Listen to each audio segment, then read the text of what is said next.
Hereby call this open session to order, and I'd like to ask everyone to please rise for a moment of silence.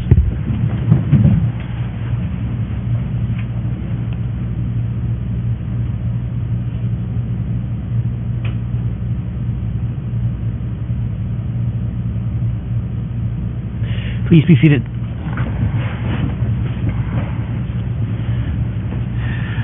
Moving on to the next item on the agenda is disclosure, pecuniary interest, and nature thereof.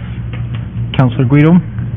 Thank you, Mr. Mayor. I'd like to declare pecuniary interest in Section 9.3, 10.2, and 11.3, all concerning Report Dev-217-22, and the nature of the pecuniary interest is that I live adjacent to those properties. Okay, thank you.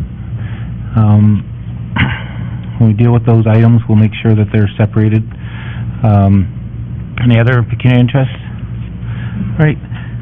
Seeing none, I'd like to deal with any changes to the agenda. Councillor Somerville. Thank you, Mr. Mayor. Yes, I would like to allow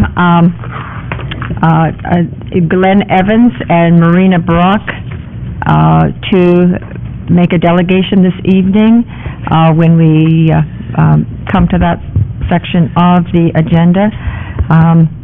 Glenn will be the first, and then Marina Brock will be the second. So you're putting a motion forward to add two delegations to the agenda as two separate ones? Yes, not please. A joint one?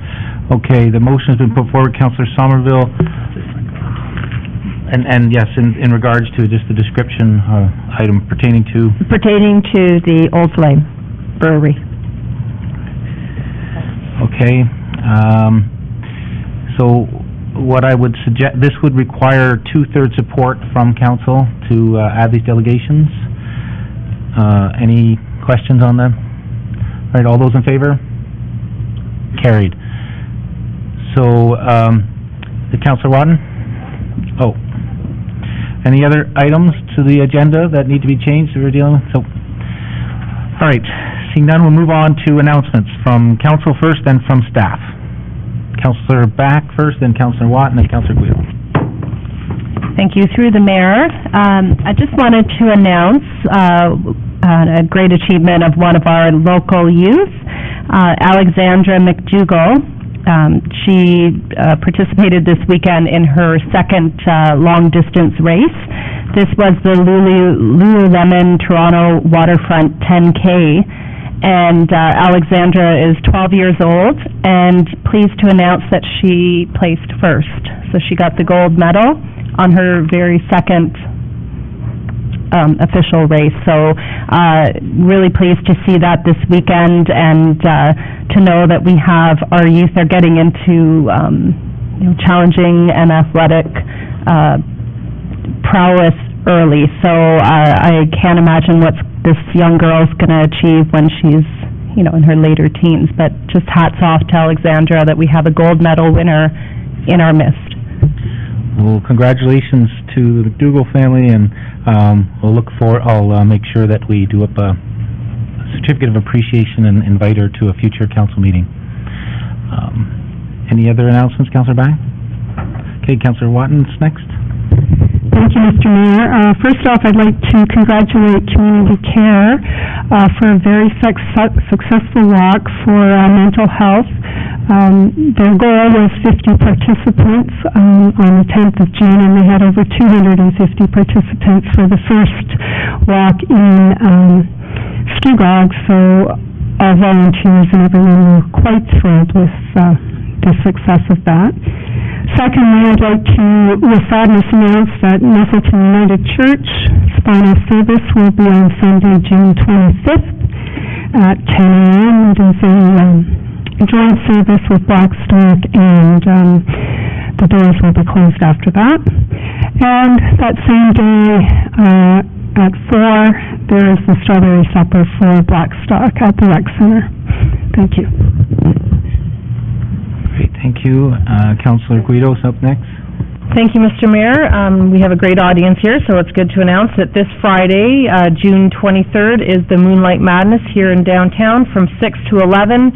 So all of you come out and shop, drink, and eat local, and we've got some special events, or the BIA has some special events planned for Moonlight Madness, so hopefully everyone's out supporting local. Great, thank you. Councillor Somerville? Thank you, Mr. Mayor. Yes, Saturday was the ALS Walk. Heather Beacock put it together for the ALS Society for Durham Region. The walk was on Saturday morning. There was approximately 300 people that participated in the walk for 5 kilometers. Last year they realized $78,000. I haven't got this year's total, which was a very big success.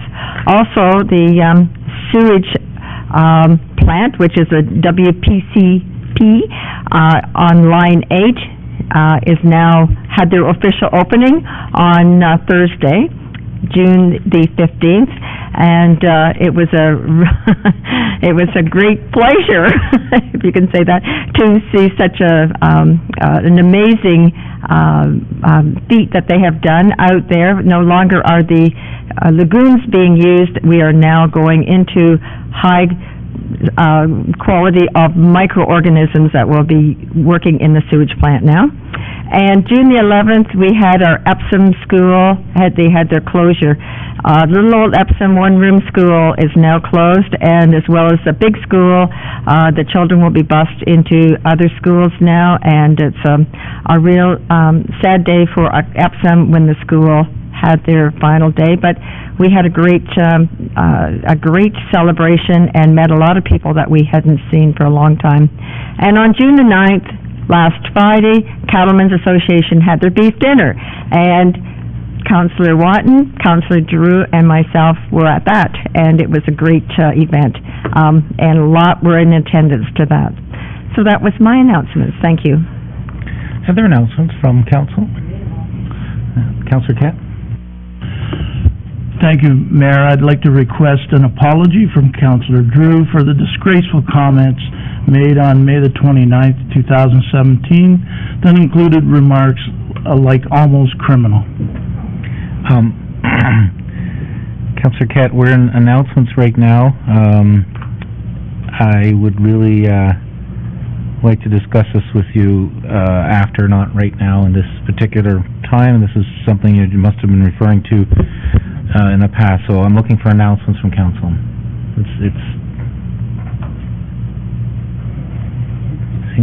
Okay, so I'd like to add an announcement on June 10th, Ride for Dad. I had the pleasure of the introduction for the ride that was held at Scuog Community Rec Center on the Thursday before the ride. I asked my wife if she wanted to join me, and she said my motorcycle isn't comfortable, point blank, and so I rented a motorcycle from Mackey for the weekend, and it was a great ride from leaving Community Rec Center. For those of you who saw the parade of motorcycles that left on Saturday morning around 10 o'clock, I cornered Reach Street onto Simcoe, and the bikes just were lined two by two staggered form all the way down to around Queen. I didn't even get the final number of bikes, but I do know that it was a great success, great weather that weekend, and I know that the Ride for Dad in all of the areas has raised, I think it was reported, over $2 million this year, and to date $23 million has been raised for Prostate Cancer Foundation and bringing awareness for prostate cancer. So great success, and we feel honored that it actually, for Durham chapter, it runs out of our own community rec center here. So look forward to the ride next year. Any other final announcements from council? All right, so now it's announcements from staff. So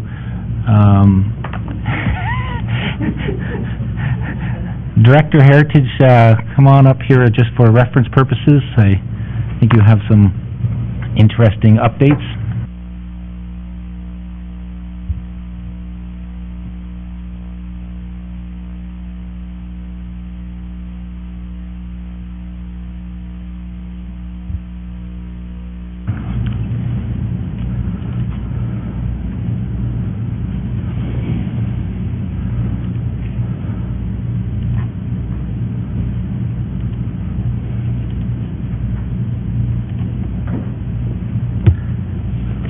Okay, thank you, Mr. Mayor and members of committee. I've got some very good news to announce. I'm very pleased to announce that the Ontario Municipal Board has given oral approval to the minutes of settlement regarding the Canterbury Common matter. This process has included a series of mediation sessions held between the township and regional staff, Geranium Corporation, the Canterbury Common Residents Association, and Paul and Karen Puckrin to resolve the outstanding issues regarding the proposed golf course redevelopment. Now, this settlement is certainly a win for all parties involved. The minutes of settlement include the official plan amendment, zoning bylaw amendment, draft plan of subdivision, the conditions of draft plan approval, and specific provisions regarding Geranium's funding of the following. Now, they're funding the residents and the township's legal and consulting fees, the funds for the improvement of the residents' community center, parking area, and swimming pool to accommodate the new residents that will be moving into the community, the rehabilitation of the waterfront trail that extends from Coulter Street to Simcoe Street, and making available a landscape architect and architect to provide ideas for these noted improvements. Now, the adult lifestyle community will include 99 detached dwellings and a maximum 4-story seniors building to be located at the northeast corner of Simcoe Street and Country Estates Drive. The approved draft plan is shown on the screen that was approved by the Ontario Municipal Board this morning. The 99 detached dwellings are located in the southern end of the plan. Coulter Street is at the bottom end, and Simcoe Street is on the west side of the draft plan. The 4-story seniors building that I mentioned is located at the northeast corner in this location, and it's a maximum of 4 stories. Now, the seniors building may accommodate both independent and assisted living arrangements. The open space areas to be dedicated to the township and then conveyed to the Residents Association comprise an area of 7.6 hectares or 19 acres. And that's identified in the draft plan in the light green area. So it wraps around the north end of the existing subdivision, along the east side, along the west side in this location, and then some corridors between, open space corridors between the existing development and new development. And the majority of those corridors, the width of that open space corridor is 10 meters. Now, the environmental buffer areas are to be dedicated to the township and comprise an area of 2.9 hectares or 7 acres. And that's identified on the approved draft plan in the darker green area, which wraps around the draft plan in this location. So the total dedication is approximately 10.5 hectares or 26 acres to be dedicated by Geranium. Now, to put that into perspective, the total land area of the entire draft plan is 19.1 hectares or 47 acres. So Geranium is dedicating over half the draft plan to the township, and part of it, as I indicated, is being conveyed to the Residents Association, and a portion of it is to be retained by the township. It's anticipated that the construction may begin later next year. And in conclusion, Mr. Mayor, I would like to sincerely thank the township's legal and consulting team, including Mr. Jim Diamond, for all their hard work and the cooperation that we received from the residents, Geranium, and the region to bring this settlement to fruition. Thank you. Thank you very much, Director, and also I'd like to extend on behalf of Council our thanks to your hard work, the departments, all the staff, and likewise reiterate the thanks to the members of the public, the residents, and the planners involved with coming to this mediation, because I truly think this was an optimal solution that was derived. So, and it saved our township a considerable amount of legal costs that were estimated up into about a $500,000 mark. So, kudos to you and your team and all those involved with it. So, thank you. Thanks. Okay, since it's been announced, we've already done a press release on it, so it's already been reported in the papers. But the OMB hearing, which just happened today, I believe in Blackstock Rec Center, was it over there? Then I assume they had seating, and they finished today, so it's now official. So, thanks again. We'll move on to any final announcements, or final calls for announcements from staff. All right, we'll move on to the next part of the agenda, which is number 7, adoption of minutes from the previous meeting. I need a mover for the adoption of the minutes. Councillor Watton. Any errors, omissions from those minutes? Questions? All those in favor? Carried. Okay, we move to public meeting. There is not one, so we're starting off section 9.1, which is a certificate of recognition to the Township of Squealog Fire Department. So I'd like to call the Chief Bernie, and I'd like to actually call the rest of council to join me on the floor for a presentation, well-deserved presentation to the fire department, which the Chief is going to accept on behalf. So, thank you.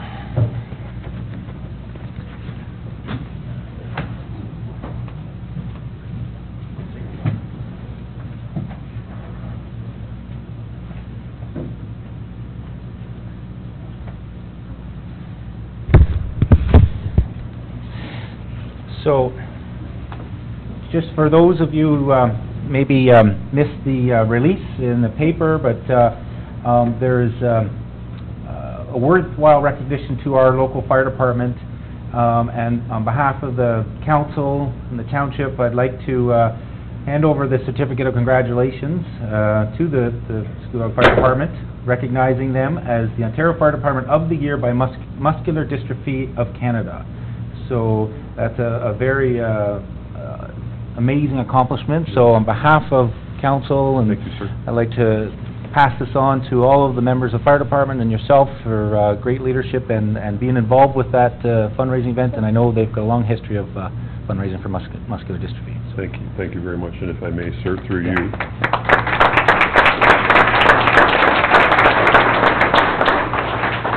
In this case here, the efforts of my staff for MD is as a result of the generosity of the community, and thank you very much.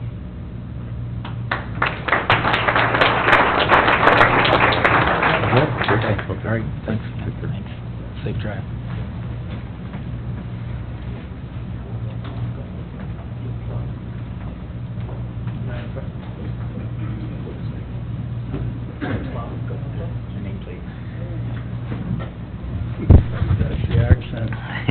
Yeah.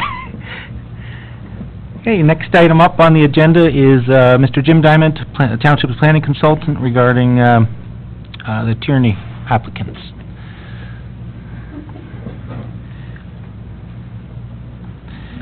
Is there a report on this? Are you doing a presentation on that on 9.2, Mr. Diamond, or are you just answering questions?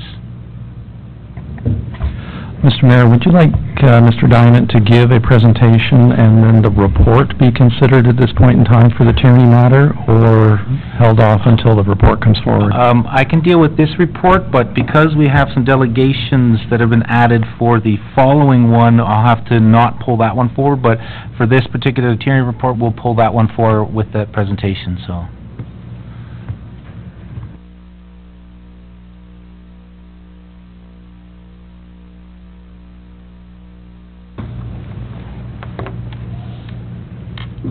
And by all means, you can give us a Coles Notes version, because we have a very healthy agenda today, and I'm sure everybody wants to get out of here before the late sun sets at midnight tonight. So, I appreciate your advice on that, Mr. Mayor. Good evening, Mr. Mayor, members of council, members of the public. We prepared a recommendation report on the application for rezoning on the lands at 10420 Russell Road. This matter was the subject of a public meeting on March the 27th, 2017, and is our process now with the municipality is to prepare a recommendation report that addresses the issues that were raised at the public meeting, and then provide a draft bylaw in this instance that we believe addresses the issues that are raised. In our planning report, we have completed a quick summary of the planning policies that were reviewed in greater detail in the public information report. Very succinctly, it's staff's opinion that the application is consistent with and conforms with the provincial policy statement, the growth plan, the Oak Ridges Marine Plan, the Region of Durham official plan, and the Township of Scugog official plan. So all of those 5 documents that we have to have regard for have been considered in the application. In the circulation of the application to various agencies, there were no agencies that had any concerns or objections related to the application, save and except for Community Services Engineering, who indicated that the driveway entrance should be relocated off of the township road allowance. Save and except for that, no agency concerns regarding the application. At the public meeting on March the 27th, a number of people attended the meeting and indicated that they had concerns about public safety, traffic, the sewage disposal system, and security. And I will say that we worked with the applicants and their agents from EcoView Planning to discuss how those matters can be addressed. And briefly, I'll advise on each one. With respect to safety, the concern was a Type 2 group home can have a number of different types of residents, including residents who are under probation or who have been released on parole, or persons charged under the Youth Criminal Act. That's what the definition of a Type 2 group home is. But it also contains provisions for persons who are there for alcohol and drug addiction, which is what this facility is for. The applicant has indicated that the facility is voluntary. In other words, persons pay $400 a day to attend the session and have the treatment, and they don't accept clients directly through the judicial or medical systems, and so it's a voluntary enrollment in the activity. And from that perspective, we don't think that there needs to be concern about public safety in the facility. I'll also note in our report that the applicant has indicated that it will now be staffed for 24 hours a day, so there will be people there. Previously in our report to council at that time, they were just considering having video security for the facility. So that's been improved a lot. People were concerned about traffic, and were advised that the average stay in the facility is 28 days. They've reduced the number from 10 down to 9, which is a marginal reduction. And really the only people that are going back and forth from the facility on a daily basis are the staff. And so the 4 or 5 staff people that will be coming each day is primarily the traffic that will be generated. So it's not really significantly different than a house. This is a house with 9 bedrooms, so we don't think that traffic should be a concern or an issue related to the operation. With respect to the sewage disposal system, we did get additional information that shows that they have to do a marginal improvement to the tile field to make it accommodate or suitable for accommodation for their proposed use. And so that can be accommodated without major site alteration. We do, however, in our report recommend that we use site plan approval to make sure that the septic system is constructed and operates properly, and to also differentiate where the parking areas are on the property. They're already there. And the issue about security, I also indicated that it's going to be staffed 24 hours a day. If anybody breaches the rules, they're removed from the site by staff. And also, as a result of comments received at the public meeting, our bylaw enforcement department has been in touch with the regional police department and indicated they need a higher presence in that area due to concerns, not specifically with this particular development, but generally with the lack of police presence in the area. So at that stage, we're satisfied that the issues that were raised at the public meeting have been and can continue to be addressed through the zoning and through site plan approval. We have contacted the residents who expressed a concern to make them aware that this application would be coming forward to council tonight. Our conclusion in our report is that the application conforms with the applicable planning policies. The draft bylaw before council specifically limits the group home to a group home for persons receiving alcohol and drug rehabilitation at a maximum of 9 persons. And we recommended that we'll utilize site plan control to deal with such things as parking, the sewage system, any other matters that may need to be raised with respect to the specific site. There's lots of vegetation there that protects the view of the building. We would like to preserve that as much as possible as well. So with those recommendations, it's our recommendation that the bylaw be approved. Thank you very much for that report, presentation. Questions to Mr. Diamond? From council, Councillor Guido, Councillor Kett, Councillor Brack next. Thank you, Mr. Mayor. And this is referencing page 13 of 20 of EcoView's report, and page, I believe it's 25 of the actual council agenda.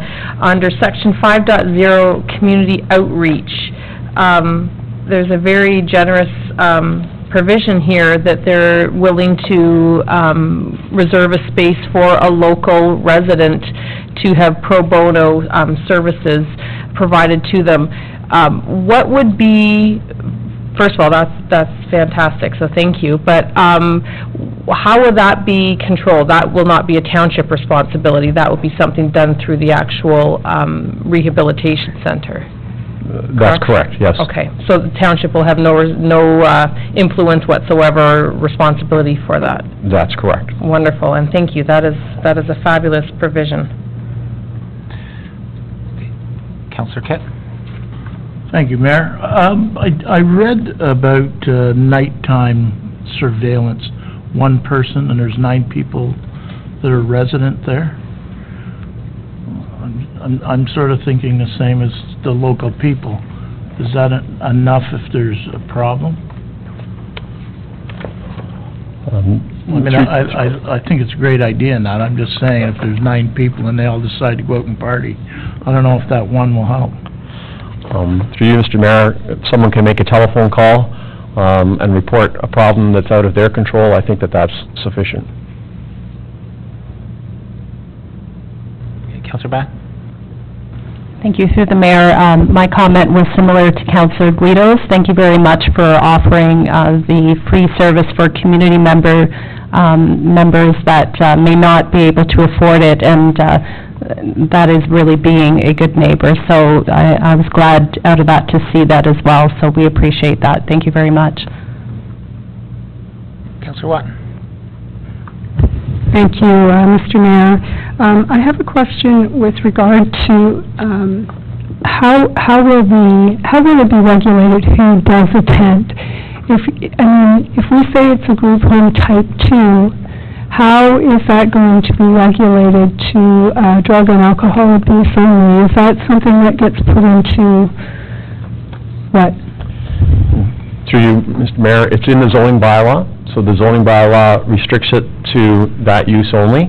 And if we were to find out that, in fact, they were bringing in people that were part of the other 3 criteria that I met, they'd be contravening the zoning bylaw, and it's a $25,000 a day fine under the Planning Act. Okay, thank you. I also think it's important to offer opportunities for second chances, so I think this is a good fit, and I'm pleased that it meets all the criteria necessary. Thank you. Any other questions for Mr. Diamond, or? Okay, seeing none. So we have the report moved by Councillor Watton that it be received, and then we'll deal with item 11.1 right after that. So moved by Councillor Watton. All those in favor? Carried. The 11.1 recommendation, which I need a mover for, which is the recommendation in front of you. So Councillor Guido, any questions or comments on the motion? Seeing none, all those in favor? Carried. So item 11.1 is dealt with. Now we're going to 9.3 on the agenda. Mr. Diamond, you can keep the seat warm, and looks like Ant Flick development.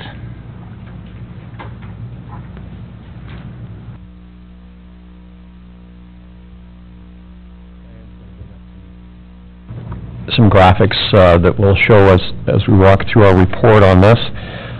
Similar to the previous application, this report provides a recommendation to council following comments from the public meeting. The public meeting on this matter was held on February 13th, 2017, and as is our custom, we prepared a recommendation report that summarizes the comments received at that public meeting and how those issues have been addressed. You will see from the graphic before you and in our report, and you may recall that this is a substantial change in the development plan that has resulted from the consultation that we've undertaken with the applicants and the adjacent property owners.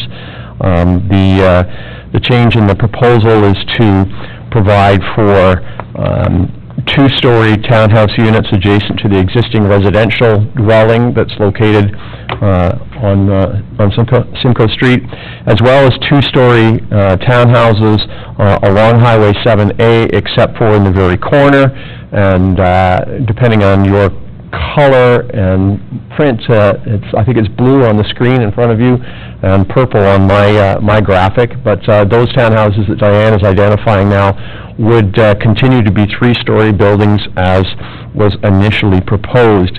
The alteration in the site design also reorients those buildings adjacent to Simcoe Street so that they are now facing the road, so that the width of the development is actually along 7A, along that axis, rather than along the arterial road. The development itself would continue to be 38 townhouses. It would be developed by a plan of subdivision and subsequently by a condominium, so that the roadway within the development plan itself would be a common element to the subdivision and to the condominium plan. And that common element road then is maintained by the condominium corporation, so that snow plowing, garbage pickup, all of those things are not a municipal responsibility. It becomes the responsibility of the condominium corporation. Our planning policy analysis for this application provides a review of provincial policies. Again, very quickly, we're in the area of the growth plan in Port Perry, and as such, the provincial policy statement and the growth plan strongly support intensification and redevelopment and a variety of housing types and compact forms, particularly along arterial roads. It designates this property as a living area. Our own official plan needs to be amended to deal with this application because a portion of the property is currently in the community commercial designation. And as noted in our previous report, and again in this report, multi-unit residential development is permitted in the community commercial designation. It just has to be on the second and third floor above commercial uses. In this case, we've been through 3 or 4 different iterations of potential commercial uses on this property, none of which have worked because of the access issues and the setbacks from MTO. And so, in our view, redesignating the land for a residential use is appropriate, and it meets the criteria in the official plan in terms of locating higher density development in proximity to arterial and collector roads, community facilities, parks, and schools. It does help the municipality meet its intensification target of 30% of new development within the built boundary. The official plan has a section that talks about the things we should consider when we look at amending the official plan, so we don't look at an official plan amendment lightly. It needs to be considered according to some very solid criteria. And this issue, we're satisfied that there's been numerous attempts to develop this property for commercial purposes, and it's just not going to work. And so there's a justification for redesignating the property from commercial to residential. We have lots of land left for community commercial developments. As I noted in our report, I estimate that there's still 160,000 square feet of commercial space available on the Smart Center site that's not built yet. And so we don't need additional community commercial land. Our official plan says we need a range and mix of housing, and that we should look at opportunities to intensify that housing, and so that is what is proposed. The zoning bylaw amendments then would change the zoning from neighborhood commercial to a series of residential zones, residential multiple type 3 zones. In this instance, due to the differences in the units, a change from our previous report because of the change of the types of units, we've suggested that the 2-story units be located in one zone, which then will restrict them to 2 stories, which addresses a lot of the concerns that were raised by the people at the public meeting. And then the three-story buildings that are located at the corner would then be located in an RM3-4 zone, which would contain specific requirements for those zones. I'm wondering, Diane, if you could put the building elevations up. There was one comment made at the public meeting previously about the number of variances or changes to the bylaw that are required to accommodate the development. And that's because we're dealing with a setback from the highway, which is complicated, and in order to make it work and prevent the development of walls, sound walls, all the way along Highway 7A, on the corner lots, they developed the amenity area at the back of the townhouse. So in just a second, Diane's going to be able to open that other file. There we go.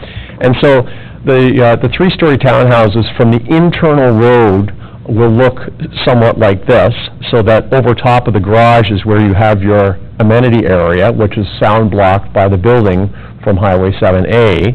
And so the provisions for that special zone allow the balcony to project into the front yard 5.2 meters over the parking area, and then the second and third floors to extend out beyond that. And again, I'll reiterate that that is on the internal road system. That's not what you will see from the Highway 7A. If you can flip back to the example of along 7A. Along 7A, you get an urban residential townhouse appearance. These are just examples. This development would still be subject to the municipality's urban design criteria and make them look a little bit more like Port Perry than the example that's provided, but understandably the developer won't go through that process without some assurances that the development will proceed. We've indicated that as part of the future development process, issues dealing with landscaping and lighting will be dealt with through the subdivision process.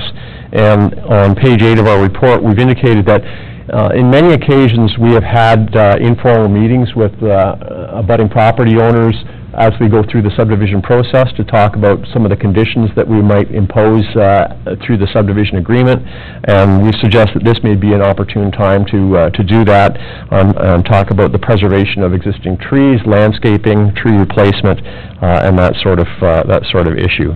In our report, we've identified the properties too small to take parkland, so we would request that there be cash in lieu of parkland for the application. Again, with circulation for comments, there were no significant comments. The Ministry of Transportation has, of course, a series of comments on the application. We would still like to work on MTO about taking the emergency access and making it more permanent. I can advise that Lori Fox has had a couple of conversations with them, and they don't seem to be budging on that. We would like to see that, and we'll continue to work on that. At the public meeting, people raised concerns about compatibility with the neighborhood, loss of privacy, increased traffic, affordable housing, lighting, and, as I mentioned before, the number of amendments to the bylaw that was before council. Following that, we have had many discussions with both the applicant's planner, Bryce Jordan, and the neighbors, Alicia Thomas and Andrew Pierce. The revised plan moves the townhouses further west from Old Simcoe Road. It reduces the height of the townhouses adjacent to the residential uses from 3 stories to 2 stories.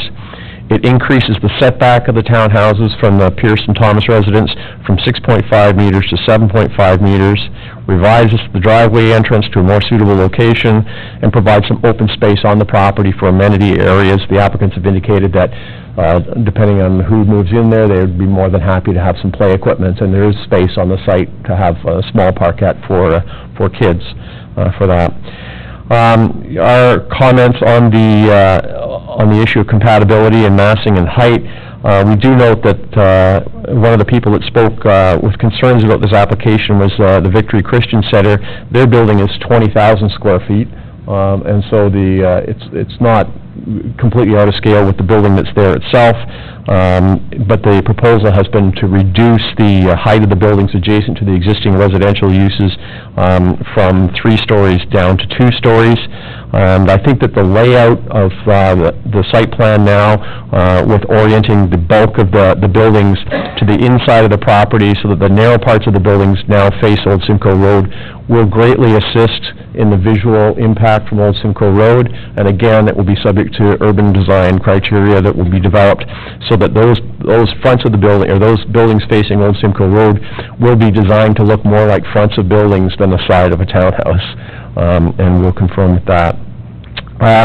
In terms of loss of privacy for adjacent lands, I noted that the 3 of the existing dwellings that face onto this, or back onto this property, have rear yards of about 50 meters, and so they have very, very large yards, and I can't see there being an issue with respect to that. We will require additional tree planting adjacent to the Pearson Thomas house. I will note that the current zoning next to that house is R3, and the R3 zone allows a 10-meter high building 1.2 meters from the side lot line. So in terms of massing next to the property, the existing zoning would actually permit a building that will be taller and much closer to the side lot line than what's being proposed through this revised plan. Comments with respect to increased traffic. We note that Old Simcoe Road is a collector road, and it's designed to accommodate a large amount of traffic. We raised the issue about the emergency access point, but the Old Simcoe Road has an ultimate right-of-way of 26 meters, and conditions of draft plan approval are going to require that a considerable amount, I think 3.8 meters of additional land off the front of this property get added to the Old Simcoe Road allowance. There was a comment made by the Housing Advisory Committee that supported the application in its initial form, and what has happened now is that the rear units have been reduced in size to two floors and are now as small as 1,400 square feet. So you're going to have a 1,400 square foot 2-story townhouse product in the marketplace, which will be ultimately affordable in relation to everything else that's on the property or in the municipality. And so we think that will assist in achieving some affordable housing units in Port Perry. Our report deals with lighting. We'll make sure that lighting is dark sky compliant and through the conditions of draft plan approval and the subdivision agreement. And as noted in my conversation about the design of the units themselves, it's a very narrow property. Many people have tried to come up with designs that will actually work on this property. I think this does, but it does require some specific zoning to make sure that it can actually happen. And I'll just reference back to one quote from the provincial policy statement that says, "Appropriate development standards shall be promoted which facilitate intensification, redevelopment, in compact form while avoiding or mitigating risk to public health and safety." So the provincial policies anticipate that we need to consider special zoning sometimes in order to encourage this kind of intensification. In our report, we've indicated that the municipality will collect about $333,000 in development charges from the development that will occur, and will increase the assessment in the municipality by about $12 million, which will help with the municipality's tax base. As indicated in our previous reports, the public notice was given for 120 meters with a sign placed in front of the property.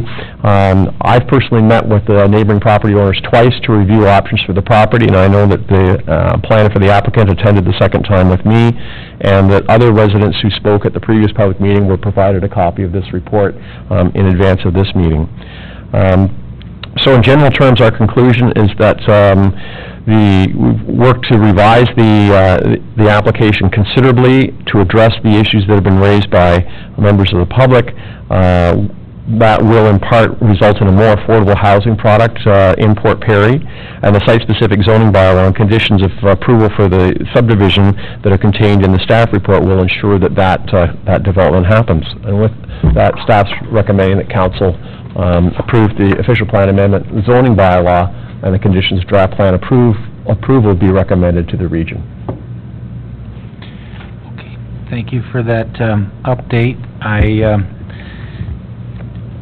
I don't know if I said this or not, but, well, first of all, just making note that Councilor Guido identified a pecuniary interest on this item, so won't be commenting or voting on it. The second item is that when we're done dealing with the presentation, I was going to pull forward the report, but there's a delegation here on the agenda from Elijah and Dory, so I'll circle back around for that one unless we can wrap that up. So I don't know, there's no details on the delegation for Dory, except for probably here to answer any questions that come forward from the developer. So at this time, I'll questions to Mr. Diamond and Ms. Knudsen, Councillor Kett, Councillor Sommer, Councillor Drew. Thank you, Mayor. I got a couple of quick ones. Mr. Diamond, do you think that this is the highest and best use for this property? Yes, I do. Because of the history of trying to develop it, for years. Yes. Another question I have is on the west side, you've got a road allowance. Are we using that for parking, or what are we using that for? Because it doesn't seem to go anywhere. Right there. No, the road allowance, right there. That's for turning vehicles around. Okay, yeah. I just got another, are we gonna retain, some sort of, architectural control? I don't mind the look of the buildings. I'm just wondering if there's a little something that could be done. Yes, as indicated, we will, and the municipality will require it to be reviewed by a design architect in accordance with guidelines. Okay, great work. Thank you. Okay, next, Councillor Somerville. Thank you, Mr. Mayor. I just have a couple of questions. First of all, I've got some concerns, and I missed what you said about the street. Now, there's going to be 76 cars. If this is 38 townhomes, everyone has 2 cars pretty well, then which results in 76 cars coming out of there, and you have 1 entrance and 1 exit. This comes out onto Simcoe Street. Now, what did you say there about the Simcoe Street and the plan for that street? That would be Old Simcoe Street. Right. Through you, Mr. Mayor, Old Simcoe Road is an arterial road. It's intended to carry large volumes of traffic. The ultimate road allowance width for that road is 26 meters, which can actually provide 2 lanes in each direction. Whether or not the municipality ever acquires the right-of-way to build the road that wide through there is a question, but we're asking for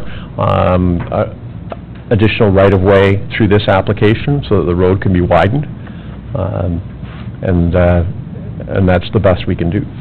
Yeah, that's a lot of cars coming out, and plus family and friends that are going in under that subdivision as well. My other question is, you mentioned about parklets for children. Where were you planning on putting the parklets? Can I steal them out? Here. Sure. I'll just steal it. There's a couple of sites on the property. I actually think the best one is located in this area right here, between these units. Other areas out here would be affected by road noise, but there is space for that. There's also a fair bit of space right out here again, but in these 2 areas, again, you're right next to the road. My preferred space is internal to the site. Well, poor little children. They don't have much of a place to play, do they? Especially when you got 38 homes there. Now, my other question is there basements in these homes? I'm not certain of the answer to that yet. All right. Now, we have 3-story buildings, close to 7A. I think I counted 8 or 9, somewhere in there. How tall are those buildings going to be? Just going to check.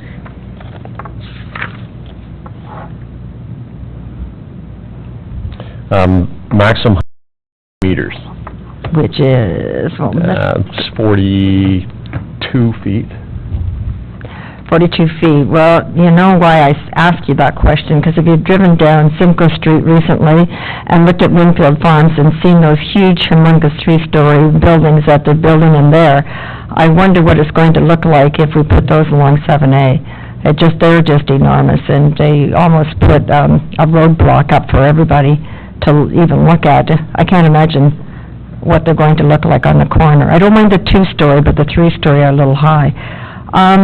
What's the cost between the difference in the cost between one and the other? Will it be a huge amount of money? You've got 1,400 square feet for the two-story ones. What's the three-story ones? How many square feet are we going to have for those? I believe it's 2,200 square feet, 2,400. Wow. All right. So I think that's all my questions. Thank you. Okay, next up, Councilor Drew. Thank you, Mr. Mayor. I have a question and a comment. First of all, I want to say that the applicant appears to have made every effort to revise the plan to address the issues of the neighbors, and they want to be good neighbors themselves, and that's very much appreciated. My question is, as a condominium, they are responsible for snow plowing, garbage pickup, road maintenance, etc. I'm concerned about the garbage pickup. Will there be provisions in there for recycling and yard waste, that there be garbage sorting done on site? Through you, Mr. Mayor, we normally require that sort of thing in the subdivision agreement, Yeah. saying they are required to participate in the region's recycling program. Well, I'm not sure. I think that they're revising that right now for multi-residents. I'm not sure that that's there right now, but they will be working on it, so we could be proactive and ask for that now rather than later. Okay. Thank you. Councilor Back. Thank you. Through the mayor, I have two questions. With regards to the width of the private road, the common or common area condominium roadway, and there's got a little bit of bends there. What happens if more than two vehicles, and I'm sure that the garages only hold, is there a garage in the back that would hold a car first off, and is the driveway large enough that it would accommodate two vehicles total? What happens when there is a lot of cars parked on that street? How wide is it? Because I know that's a common complaint in other residential areas of people having 4 or 5 cars per household, and then they're all over the street, and... Through you, Mr. Mayor, the roadway itself would be, internal road would be 6 meters wide, so the standard width for an internal road like that. One of the very good revisions to this plan that's before you tonight is that they provided 13 parking spaces, which will assist with keeping cars off of the road. And I think that's a pretty good provision for the number of visitor parking spaces. The townhouse units themselves will be able to accommodate 2 cars each, or one in a garage and one in a driveway. So the visitor parking will be for visitor parking with any luck. So, correct me if I'm wrong, is Old Simcoe no parking, both sides? I'm not certain of the answer to that question. Yeah. In this area here, do you know? I don't know if the director can help with that. My question is just in case you do have a situation where the units have multiple cars.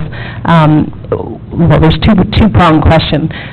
If it's a private road and it's full of cars at night, and that obviously it doesn't interfere with our snow plowing, but what does the township do with regards to complaints with that? If a councillor gets complaints because it's a private road, is that for the condominium board to deal with?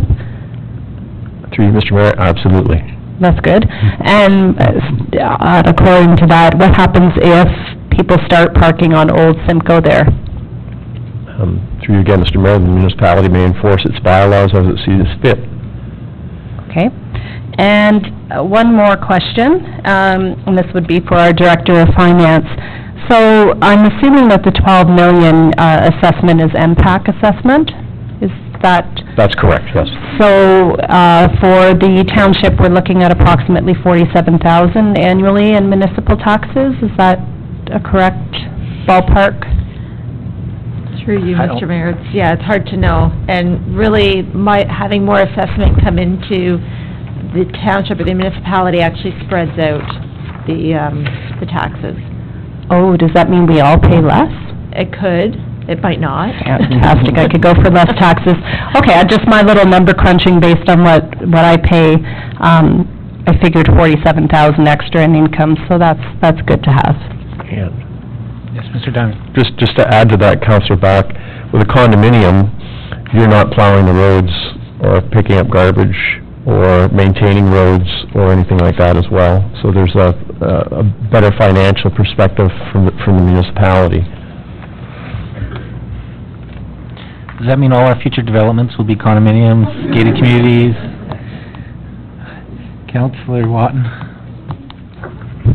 Thank you, Mr. Mayor. First off, I'm glad to see that there's consideration for the affordable housing. I'll have a question for Dorian and Elijah when they come up. But you mentioned that you visited the neighbors a couple of times, and I'm not sure if you said there were still objections or not. As I indicated in my report, when we met with them the second time, they weren't entirely happy. They noticed some improvements to the plan, but recognizing that they will still have about 7 townhouse units that will back onto their property, albeit 7.5 meters from the property line. Their concern was that that's a lot more eyes on their property. But those are the two-story, correct? They are the two-story, yes. Okay, thank you. Other questions for Mr. Diamond? Okay, I just have a couple. I didn't quite see in this drawing, are there plans with the developer for sidewalk continuity? Yes, Mr. Mayor, will require a sidewalk to be constructed on Old Simcoe Road down to Highway 7A and connect to the sidewalk system that exists there. On 7A? You said Old Simcoe? You mean from, okay, because there is a sidewalk partially there already. I just didn't know if this is going to continuity to connect down to... Yes, it will. Okay, the second item I had was the S-curve that is entering in off of Old Simcoe. Is there going to be a barrier there? I'm just thinking of vehicular lights for incoming traffic in there. Just was something that I'm sure that the developer would address if this was an approved plan. The condominium aspect's already been highlighted, which I think is great for less fiscal responsibility for or financial responsibility for the municipality. I know, being a president of a condo corp, we deal with all those complaints and parking and on snow plowing and all that, so it's nice to share that wealth of dealing with issues. The park issue has already been talked about, like a little micro park for the residents, which I figured the developer would want to put in there anyways for marketability, and that pretty well covers all the questions that I had. So any other final questions for Mr. Diamond, Mrs. Knudsen? Right, so we have a motion to receive. Councillor Guido has a conflict, so I need a mover for this report. Councillor Watton, to receive the report. All those in favor? Carried. Next, I will not be bringing forward 11.2 just because we have the delegation and there's an expressed interest to ask questions to developers. So we'll move on to the third item. And just before we do a 9.4, I just want to remind anybody using the mics that there has been some comments, including from my mother, who said that we shouldn't be so close to the microphones because it distorts it on YouTube. So there's a couple, it distorts it. So I was just reminding people they don't have to be so close to the microphone. I don't know how she has time to watch this. Why? Anyways, so Ms. Knutson, the Old Flame Brewery Company site plan application, please.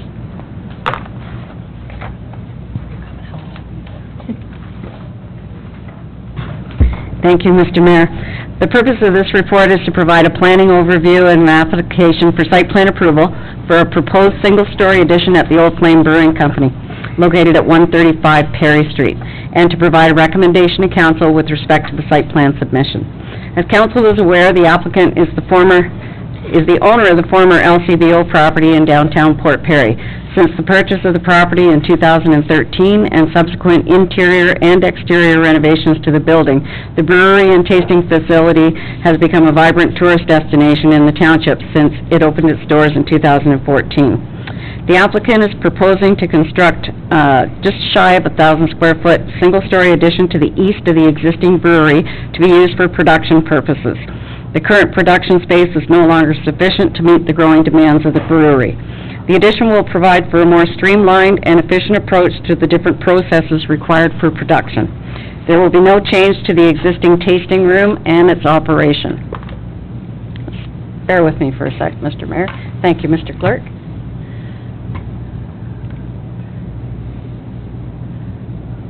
Okay, now where do I find stuff? Oh, let's go there. Nope.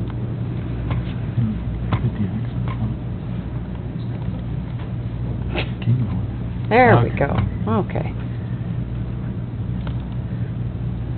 There we go.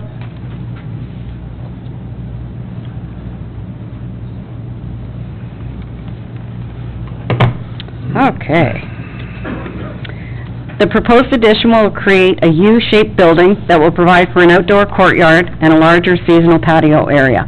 To accomplish this design, the project calls for the elimination of the former 8 existing parking spaces and 1 loading space, as well as 3 additional parking spaces required to be provided for the proposed addition, for a total of 11 parking spaces. The exterior of the proposed addition will be clad in pre-painted engineered board and batten. There's one view, and a view from the east, and a view looking north. As the subject lands are located within the Heritage Conservation District, the conceptual plans will be forwarded to the Skugog Heritage and Museum Advisory Committee for review and consideration. The proposed courtyard will be surfaced in brick cobblestone pavers and is intended to function as a multi-purpose area. It will be used for loading and servicing the production area of the brewery when required, and function as a seasonal patio area. A portion of the courtyard will be closed from public access by a 42-inch black wrought iron fence, 20 feet of which will be permanent and delineate the seasonal patio. A retractable gate will be installed in the balance of the space between the seasonal patio and the proposed addition to provide for loading and unloading of product and overnight parking of 2 company vehicles. In partnership with CORT, the Conservation Stewardship, and the Township, the applicant has agreed to assist with the design and installation of a bioswale between the subject property and the Township's parking lot as identified on the site plan. So that's the Township's parking lot to the east. Once created, the bioswale would be planted with native plants that will clean the surface drainage before it reaches Lake Skugog. The Community Services Department will apply to KRCA, Kawartha Region Conservation Authority, for a grant relating to the bioswale should this development be approved. No parking spaces will be removed from the Township's parking lot to accommodate the bioswale. As noted in our report, the applicant provided an update to the 2008 Downtown Port Perry Parking Supply Assessment prepared by the Planning Partnership as part of the 2009 Official Plan Review. The 2008 report concluded that there was sufficient parking in downtown Port Perry to accommodate demand. This updated report reviews the previous assessment of parking supply in the downtown core, considers the original findings with updated information, and compares the parking requirements for the subject lands to the overall supply of parking in downtown Port Perry. The updated report concludes that there remains sufficient parking available both on the street and in the township's 9 parking lots that are all within a 5-minute walk from the subject lands. It should also be noted that the peak period for the tasting bar at the Old Flame during the week is generally after 5 p.m. when the adjacent Mary Street parking lot has emptied for the day. The applicant submitted an application to the Committee of Adjustment seeking relief from the requirements of zoning bylaw 1414 to eliminate all required on-site parking spaces and a loading space. The statutory public meeting was held last Tuesday, June 13th, where the committee approved the application to eliminate all on-site parking spaces subject to two conditions. First, that the applicant pay the required fee relating to the parking space deficiency in accordance with the township's cash in lieu of parking policy, and that the applicant enter into a site plan agreement to the satisfaction of the Township of Scugog. The committee's decision is subject to a 20-day appeal period to the Ontario Municipal Board that will expire on July the 4th. Official plan conformity. The proposal conforms to the objectives of the Township's official plan as they relate to maintaining commerce, tourism, and pedestrian scale activity in the Township and encouraging a mix of uses to enhance the character and vitality of the main central area. This can be accomplished through streetscape and facade improvements that revitalize the culture and historic character of the main central area. The Old Flame Brewery has become a tourist destination, bringing many visitors to Port Perry, the commercial hub of the township. Many of these visitors explore the downtown shops and restaurants once they're here. The proposed addition has been designed with consideration to the property's heritage as a former carriage factory. The site plan was circulated to external agencies and internal departments for their comments. There were no objection or concerns from most, save and except that the bylaw officer recommends that an accessible parking space be established on the street in the vicinity of the subject lands. This can be added as a condition of site plan approval. The applicant will be required to pay approximately $6,357 in development and over $1,000 in building permit fees. Should the decision of the Committee of Adjustment become final and binding, staff recommend that the applicant make a cash in lieu of parking payment in the amount of $17,500, which equates to $2,500 per parking space times 7 spaces. These funds will be placed in a reserve account to be used for the creation of or improvements to municipal parking areas through downtown Port Perry. Staff is recommending that our staff report be received, that the site plan application be approved, subject to the final approval of the minor variance application, that the applicant pay a cash in lieu of parking fee in the amount of $17,500 to the township, that final site plan approval be delegated to the Director of Development Services so we can work on it through the summer, and that the necessary bylaw be passed to authorize the execution of a site plan agreement with Old Flame Brewing Company Limited. Mr. Mayor, that concludes my presentation. The Director and I will be happy to answer any questions the committee may have. Thank you very much for that presentation. I will now look for questions from council, starting off Councillor Watton, Councillor Drew, Councillor Kett. Thank you, Mr. Mayor. If you could, just refresh my memory what, or maybe it's in your bill, I don't recall, what was the required number of parking spots for, say, another commercial business in that same facility? Are there guidelines, or I'm drawing a blank here, so... Through you, Mr. Mayor, to Councillor Watton, the zoning bylaw sets out the parking requirements based on use. So each spot would be, each property would be reviewed to find out the current use, any change in use, and the addition of all those uses combined. So how often is that reviewed? Whenever an application comes in for site plan approval. So, and once that's approved, that's it? Correct. So is 7 sufficient? I know that it's been, there was originally 11, now we're talking 7. Okay, do you want to take that one? Is that sufficient, and how did we arrive at that? Through you, Mr. Mayor, to the councillor. The LCBO, which was the former use in the property, had 8 delineated parking spaces and an aisleway that served those parking spaces. There was no loading space on the site at that point in time, and when deliveries came to the LCBO, 4 of the eastern parking spaces were cordoned off to allow for a truck to come back in and unload product into the LCBO facility. The 8 parking spaces with the aisleway are currently deficient in size. in accordance with the requirements of the current bylaw, 1414. I can hardly hear you over the rain. Oh, sorry. I didn't want to get too close to the microphone.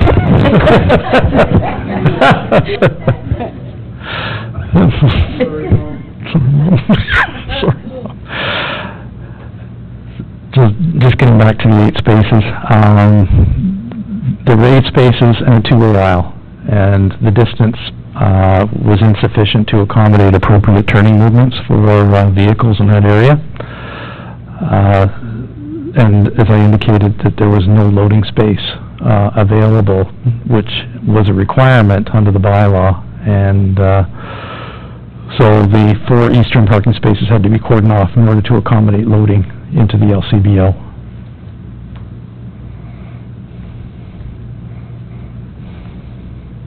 Next up, Councilor Drew. Thank you, Mr. Mayor. Thank you for the presentation. I had a question about the parking study that was done. The 1,307 private parking spots, what are they? Are they for, it looks like it's a parking lot, but it's actually private parking for residents above stores, or what is that?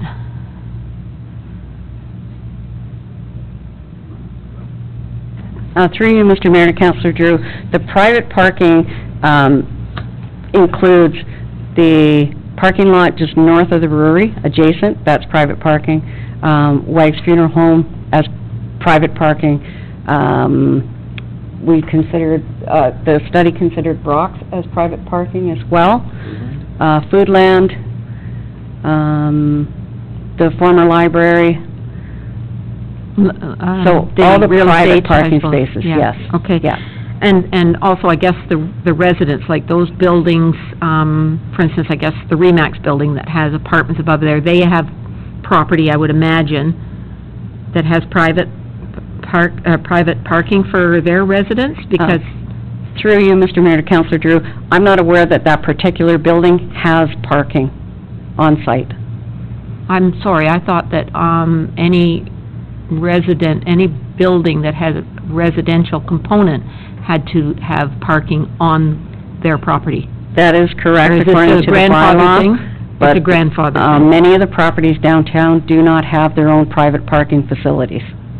Okay. They either their tenants, I presume, either use the street or one of the 9 municipal parking lots. Ah, okay. But in more recent years, any residential units have to have parking on their property, is that correct? That's correct. The official plan requires it. Okay, thank you. I have, when there's a delegation, is there a delegation by these? No, okay. No, I think that's all I have to ask. Oh, just one thing, there's no loading right now, so I would assume they're going to use the patio for loading, but that would be before and after hours, I would presume. Through you, Mr. Mayor, to Councilor Drew, that's what we've been told by the applicant, yes. Okay.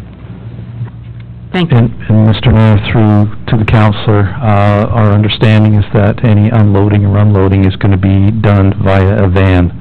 So it's a relatively small vehicle that will be accessing the site. Okay, thank you.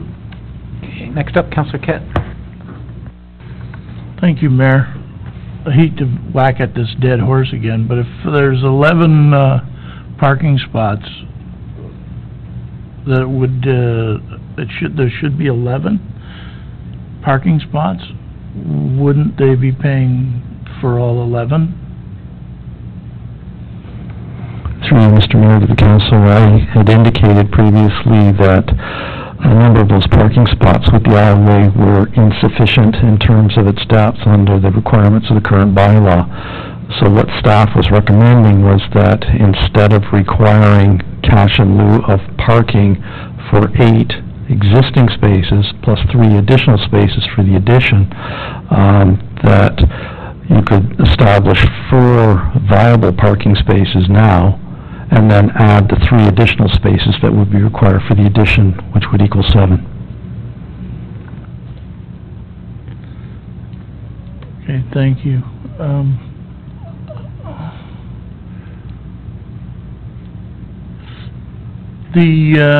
I guess my biggest issue with the whole layout is the fact that we're gonna have garbage on Mary Street.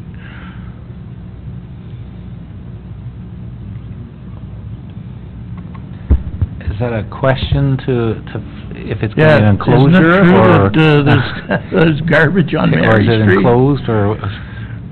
Through you, Mr. Mayor, to Councillor Katz, sorry, I can't see you. All right. There is a plan, at this time for the site plan to have an enclosed garbage container on the south end of the building. If council chooses not to have it there, then, you know, if there's room inside the building, we'd have to discuss that with the applicant through the site plan approval process. Next up, Councillor Guido. Thank you, Mr. Mayor. My question will be to you, Director Heritage. As the ward councillor for this proposed development, I've received, along with some other councillors, questions and concerns from the residents, some residents that live close proximity of the Old Flame regarding the music in the evening, the amplified music. And I'm aware that last year there was an informal agreement between Mr. Doak and the township to control some of that music, respecting the fact that it is zoned in an area that does allow for music up to 11 p.m. Has there been any further discussions with Mr. Doak regarding this type of agreement? Through you, Mr. Mayor, to the council, yes, there have been further discussions with Mr. Doak, and he is amenable to limiting the amplified music to 9 p.m. between Sunday and Thursday, and then for Friday and Saturday to 11 p.m. in accordance with the current noise bylaw of the municipality. And am I correct to say that their current closing hours is 9 p.m. regardless? They're not able to serve after 9 p.m.? That's my understanding, yes. Okay, all right. And then my next question is in regards to, and you may or may not know this, and I'm sure Mr. Doak would be able to answer it.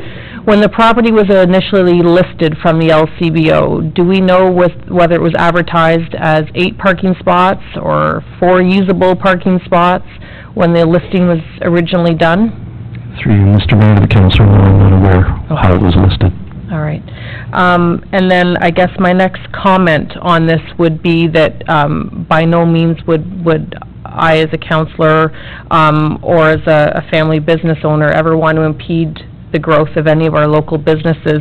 But I would also want to ensure that there's fairness for any other applicant that is wanting to remove all on-site parking. I would want that opportunity to be available for any other business or building owner that would like to remove all of their parking. So is this something now that the Township of Scugog will consider on a more frequent basis, providing the new applicants have their studies done and the applicable paperwork done? Is this a new norm, I guess? So if the funeral home wanted to remove all of their on-site parking, then this is something that we could visit on a case-by-case basis? Through you, Mr. Mayor, to the councilor, we would evaluate each application on its own merits. So an applicant would be required to submit an application to the Committee of Adjustment for any reduction. That reduction would have to be supplemented with an appropriate planning study, and then staff would evaluate and then provide a recommendation to the committee. Okay, so this isn't just a one-of approval, it would be any other building or property owner would have the same ability to seek the same provisions as the Old Flame? Through you, Mr. Mayor, to the councilor, it must be understood that we would deal with that through a commercial application. Residential development in accordance with the official plan has to provide parking on the site. And that's a requirement in the OP. Okay. Those are my questions for now, Mr. Mayor. Councillor Back? Thank you, Mr. Mayor. So back to the original 8 spots that the LCBO had, is Scugog an anomaly? Because I know in Whitby, as the new plazas would come out, the parking configurations got smaller and more awkward to get into. It's like they would stretch more spaces in a set amount of parking lot where, you know, they could get 200 years before, they would pack 220 or 250, you know, almost making it that you can't have cars going the different directions past each other. So are we an anomaly that we're making our parking spots bigger? Through you, Mr. Mayor, to Councillor Back, yes, we are. It's always been understood for the length of my tenure here that the vehicles that are driven in and around Lake Scugog include big trucks, snowmobiles, boat trailers, and the like. And we went through a very short period where this issue was brought up, that, you know, there's smaller cars, et cetera, and Voss Independent parking lot was the first one that acquired the smaller spaces at that time, and the council of the day, after it was in place for several months, went, we're changing it back. So it was changed to reduce parking, I think in around 1994, and shortly thereafter it was put back the way it was. The Canadian Tire Plaza has a combination of 3 by 6 meter parking spaces and smaller ones. They didn't like that decision at the time, and they took that application to the OMB, and the OMB upheld the Committee of Adjustment decision. Must be all those Cadillacs in our town. Secondly, with regards to parking again, so with the study, I have a little bit of a concern with the wording that the study found the total number of public parking spaces provided approximately 2,067, brackets 715 of those are public, and 1,307 are private. How is private public?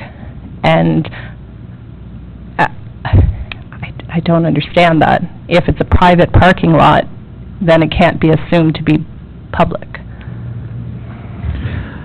Through you, Mr. Mayor, to the councillor, there were several examples given in terms of what constituted private. For instance, the Foodland parking lot is a private parking lot, but it's used by the public or individuals that are actually going to the store to shop. And it's very well policed when there is events happening. If you're not going into Foodland, you get chased out of there. So, in a sense, it's public that the people can park there, but private in the sense that you have to be shopping in that particular store. Otherwise, you need to leave or somehow sneak out and run around the block and then go back to Queen Street so that the guy in the parking lot doesn't notice that you've parked there. I've done it.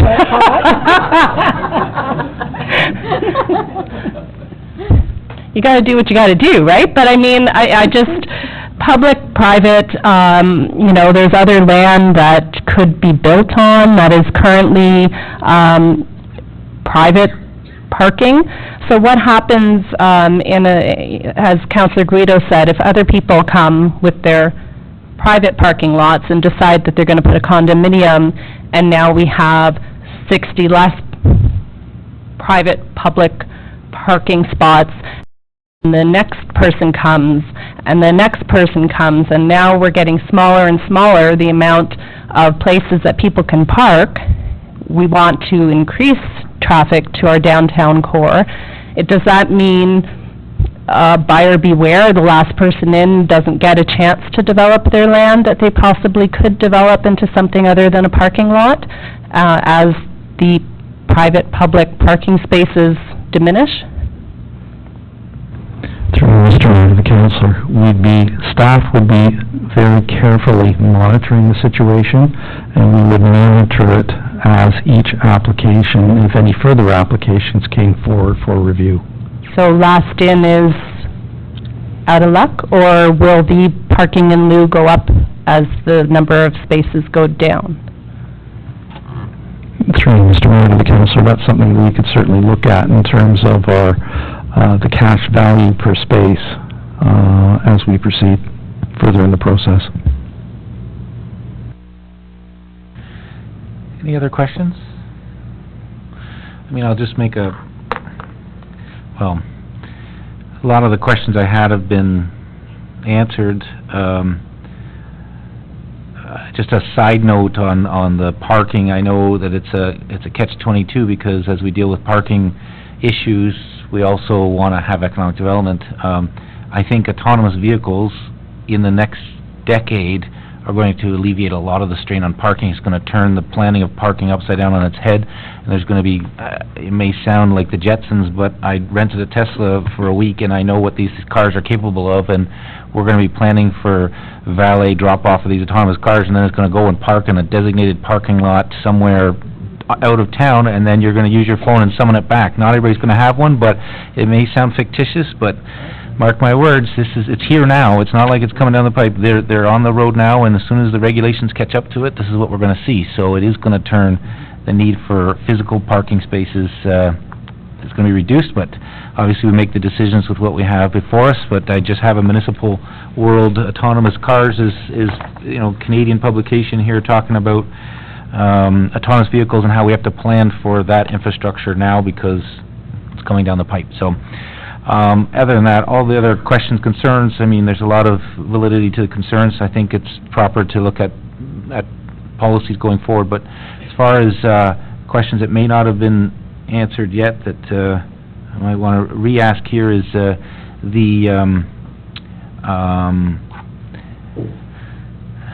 the contributions that were mentioned in the report to the bioswale. You just touched on that at a high level with KRC and the design, and I had just asked about if there was going to be a formal commitment on that contribution to the bioswale with the municipality, with KRCA.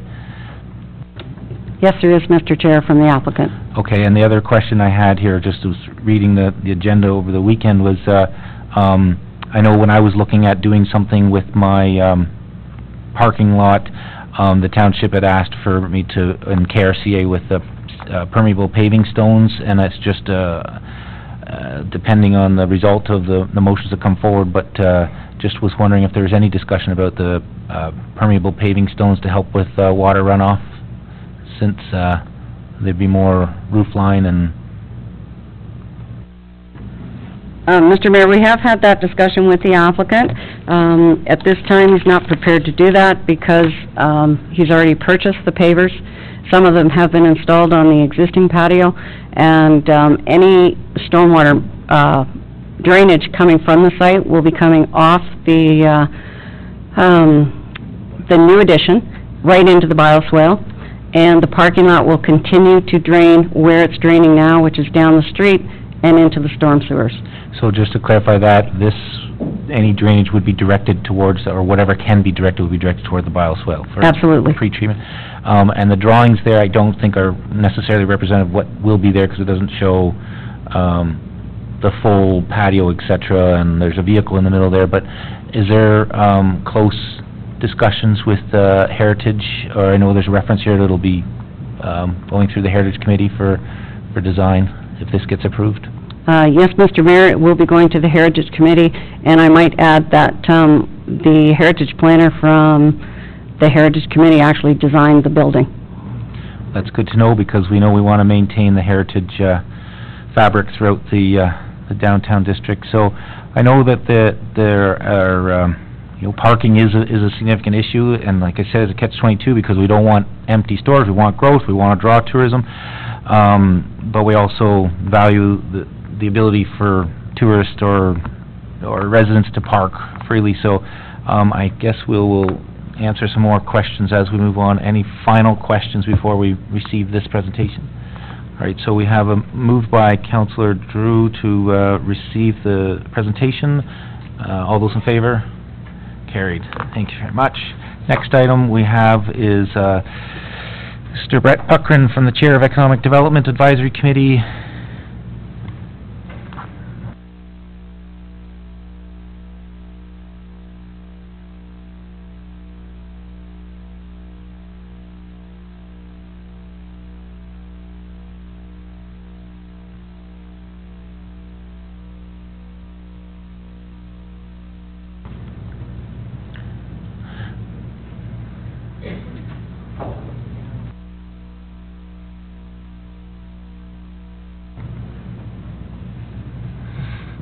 So welcome, Brett. We won't be offended if you talk quickly or anything, but I don't want to take away from all the work you put into it, so. Thank you, Mr. Mayor, staff and councilors. Appreciate your time tonight. I'd like to present our work plan for the Economic Development Advisory Committee update. And I'd like to also recognize that Nancy Rutherford, I think she's still here. She's my compatriot from the region of Durham, who we lean on the region of Durham's Economic and Development and Planning Department immensely. Stacy Jibb is an excellent resource that is here in our community once a week, I believe, and our CAO, Paula Laura, has certainly made her attendance worthwhile. So,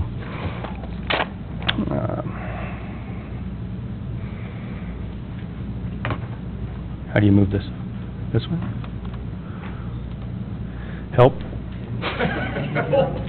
The association file extension's been changed to Outlook Explorer or Internet Explorer, I noticed, so we have to change that back. So that's why everybody's having trouble with it. Try the right arrow. How about that? Sure. Oh, geez. So our committee is made up of various parts of our business community, accommodations, real estate, agriculture, manufacturing, our housing committee, which is a recent addition, which we welcome their input, the Port Perry BIA, the Scugog Chamber of Commerce, and our elected officials. Staff, CAO, and Development Services Director Heritage is a welcome addition, certainly, to our committee. Actually, a breath of fresh air, to be honest with you. Our EDAC members, myself, Tony Jansen, Julie Curran, Martha Casson, Mara Rowett, Lindsay Burnett, Councillor Jana Guido, Deborah Kiesebrink, Kathy Post, Stacy Miller, Marvin Stevenson, and Paula Lohr, Kevin Heritage, and Councillor Don Kett. And we're further supported by, again, Stacy Jibb and Nancy Rutherford, and we have wonderful support from the MAFRA, Caroline Peterborough, and both MPP Granville's office and MP Aaron O'Toole's office. They always send a representative to our 4 to 5 committee meetings. What we've been up to. So in 2016, on September 22nd, we actually took the council and staff towards different businesses. We visited Parborough Farms Limited, which is on the 9th concession of Scugog, Quick Signs, Port Perry Marina, Port Olive and Oil Company, and the Perfect Scoop. This gives an opportunity for staff and council and our committee to visit different businesses to make sure that we are understanding our businesses and what issues they have within the community as they conduct their business, and we can address, we usually pull out problems from each one of these businesses and different ideas. So we're going to continue on with this tour in 2017 on September 22nd, and save that date. In 2016, we also attended the Building Business Forum. It was held at the St. Paul's Leasdale Township of Uxbridge. 130 attendees. We Care for Business Trade Show, which basically has the Durham region's various business support services. Different support services for North Durham are all in attendance. We had the launch of the Growing Beyond Your Borders North Durham video, which was a collaboration between Uxbridge, Brock, and Scugog, and featured talking about what's next on the horizon and how do we grow beyond our current boundaries. As Scugog, I believe this is the 5th Building Business Forum in 2017, and Scugog's the host, and we're going to be at the Blackstock Hall. So I invite you all to save the date for October 11th. This is always a great opportunity to get together with our other 2 municipalities and build our businesses. So what we're going to be up to for 2017, obviously the Building Business Forum, as I mentioned. We're going to develop and implement corporate calling program. This was actually done through Paula Lohr and Stacy Jibb. I've also given my support to Stacy to actually attend with her.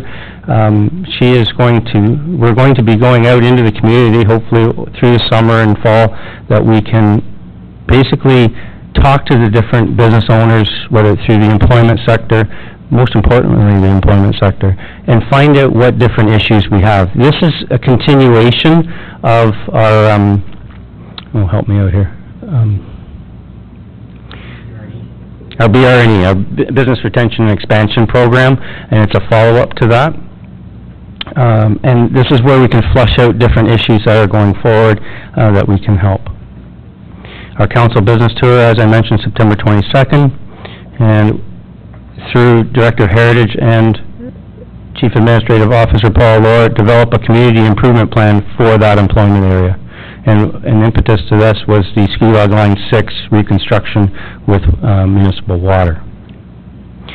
And we're going to create a new Skugog Community Profile Industrial Site Selector Guide. And this is hoped to promote our employment lands. And that's all I have, unless you have questions.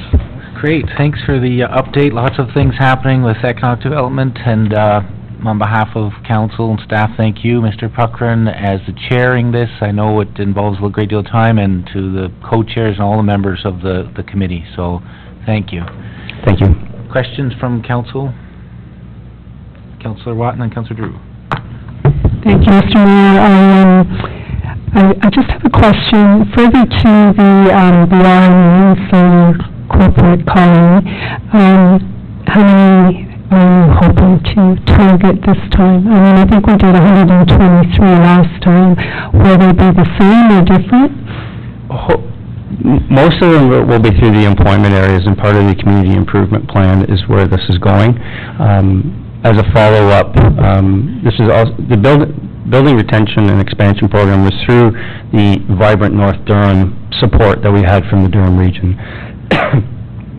And we don't want to leave this document on the shelf, and even though the Region of Durham is moving into a different strategic plan, we are still bringing this to the forefront to still keep going with it. Estimated number yet, Stacy and I haven't actually got to that degree yet. I think it's great, and we wish you success on it, because I think it's very important to hear what everyone has to say. I agree. Councillor Drew. Thank you, Mr. Mayor. Thank you for all the work you do. You've got some tremendous people on your committee, high-profile people, a lot of knowledge there, and you're very, very active, so thank you very much for all that you do.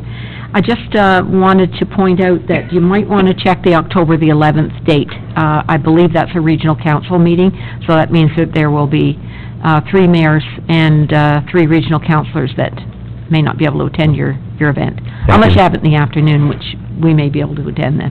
But just might want to check that out. Thank you. Okay, thank you. Any other questions from council? Mr. Puckren? All right, seeing that we have a move by Councillor Somerville that the presentation and work plan be received.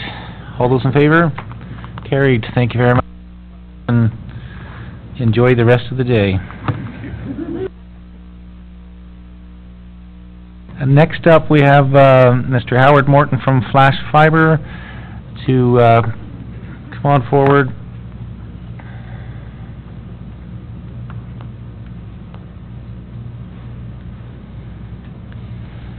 Again, the presentation has been associated with Internet Explorer, so you have to scroll up if...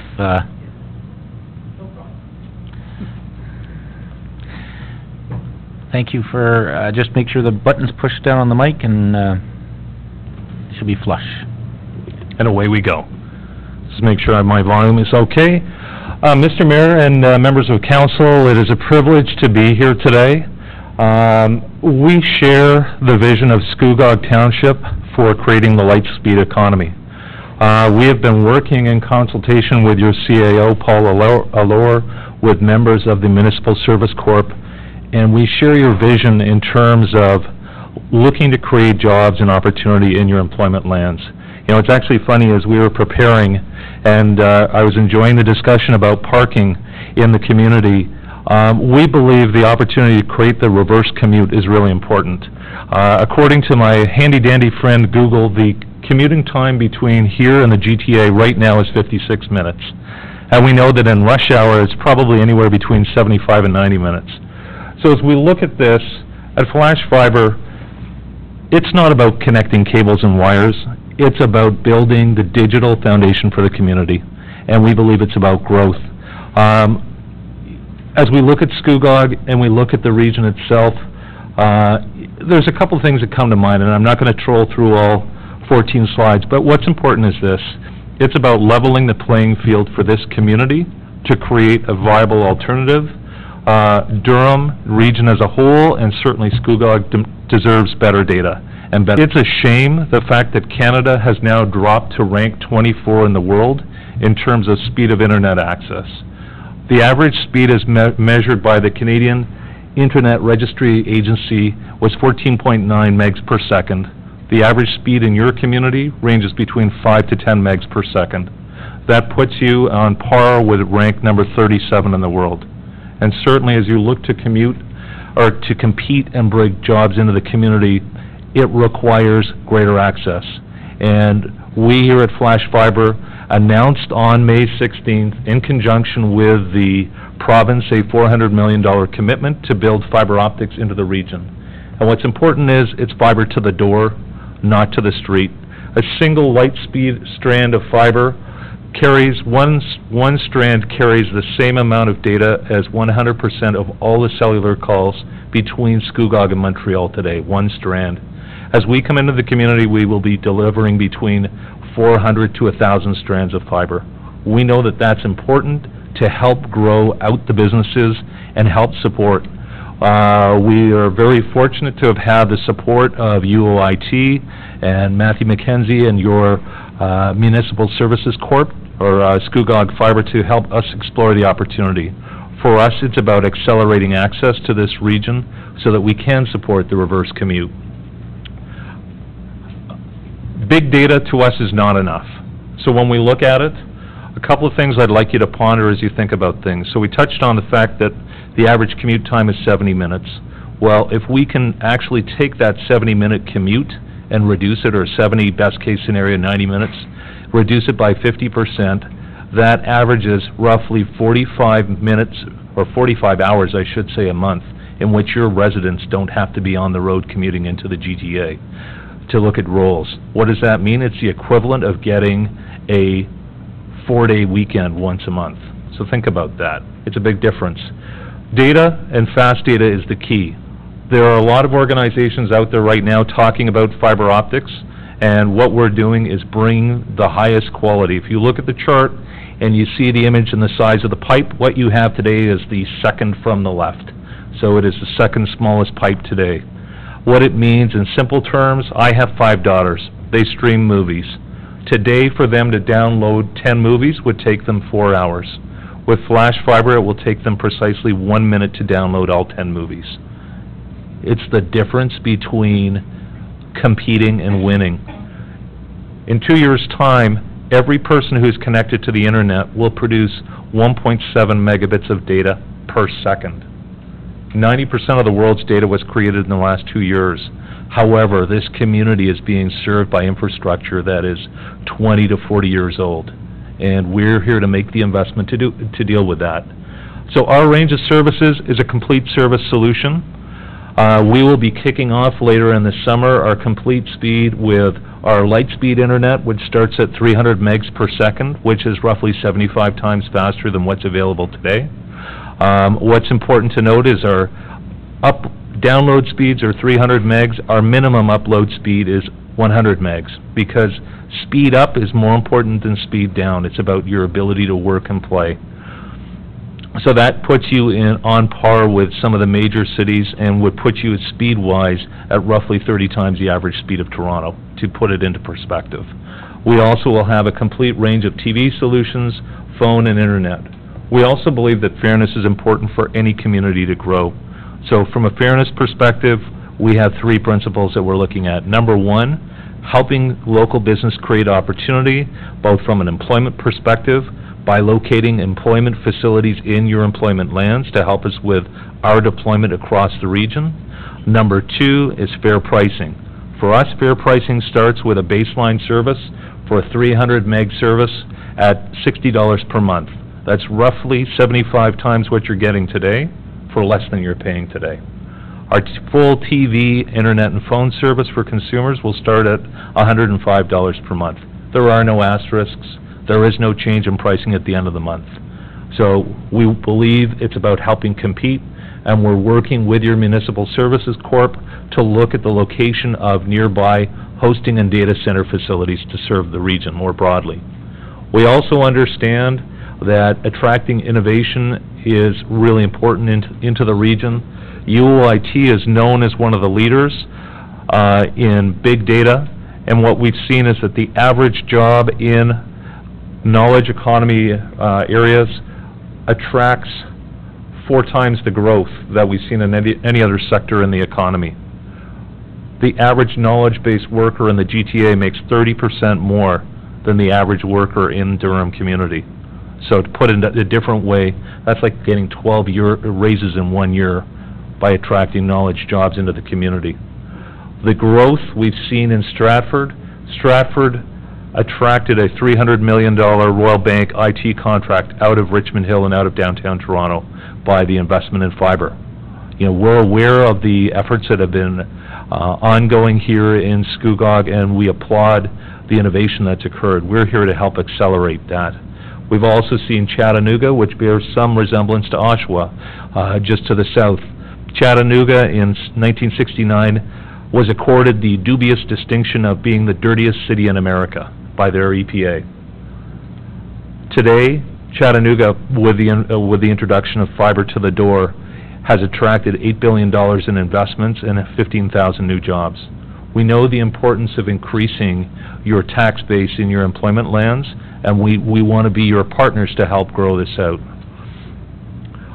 From a family perspective, a couple of things, and I just want to stop and put this into perspective for what it means in the community. You can read the charts. We've all suffered the disappointment of the spinning disc, but this is what it means in simple terms. For grandparents, it means the ability to Skype with your grandkids without missing a single word. For families, it means more family time and less windshield time. I know that, we've seen the development in the region with the 412, with the 407, but the reality is that doesn't replace family time. So we want to help accelerate that. It's about working where you live, because having a strong local economy attracts investment. And being able to retain your brightest and best talents is what's important. The statistics from the 4 post-secondary education institutions in the region show that roughly 90% of the graduates don't remain in the region. Well, we'd like to be able to help support by bringing new jobs into the economy so that people can stay, can work in the community, and frankly, as I enjoyed the parking discussion earlier, it's the opportunity for people to telework from home so that they can spend money in your restaurants, in your bars, on Main Street, in the community. That's what this is about. So as we look at it, we're about connecting the community, and we have 6 fundamental tenets that we look at. It's about quality of life for residents. It's about not having to choose your budget over choosing access to your family. It's about fueling economic growth. Seeing the last presentation, we want to become an enabler. It's about helping revitalize the downtown and business parks. Mayor Rowett, in his remarks earlier, mentioned the self-driving car. Here's a fun fact for you. That self-driving car that Mayor Rowett mentioned consumes 5 gigabits of data per day. To put it in perspective, they consume more in a week than the average Ontario family does in a month. 1 car. So if you don't have the infrastructure by the road, it's going to be a problem. So that's where LED lighting infrastructure, we've met with your CAO, Allure, to take a look at what it enables in terms of providing better security, better support for the community, and at a lower cost, because the number 4 cost for most communities is electricity. 60% of your electricity costs goes to street lighting. There are alternatives, and we want to help support you with that in terms of building out a viable platform. And ultimately, it's also about providing improved municipal and community services. If you can provide greater access from different locations remotely, in today's society, millennials want to work where they choose, not where it's dictated, where they've got connection. So to help you, here's where we stand right now. We have our major funding partners under contract. We have our construction partners under contract that have put out fiber across 90% of Canada. We are an official CRTC registered full-service telecommunications organization. We're working with your neighbors to the south in Oshawa with Oshawa PUC, and we also specifically applied for the federal government Connect to Innovate grant in conjunction with Uxbridge and Clarington.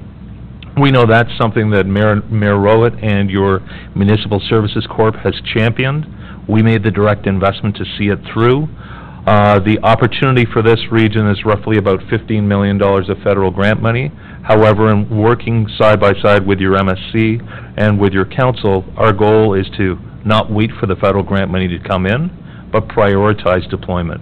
We always committed to prioritizing, number one, the regional infrastructure across Durham region, number two, our initial test sites in Oshawa, and our third region that we're committed to was Scugog. That was a commitment we made to your management. It's one that we stand behind. I've touched on this. I'm going to skip through some of the stuff. One thing, I'm not going to go through our management team except for one individual.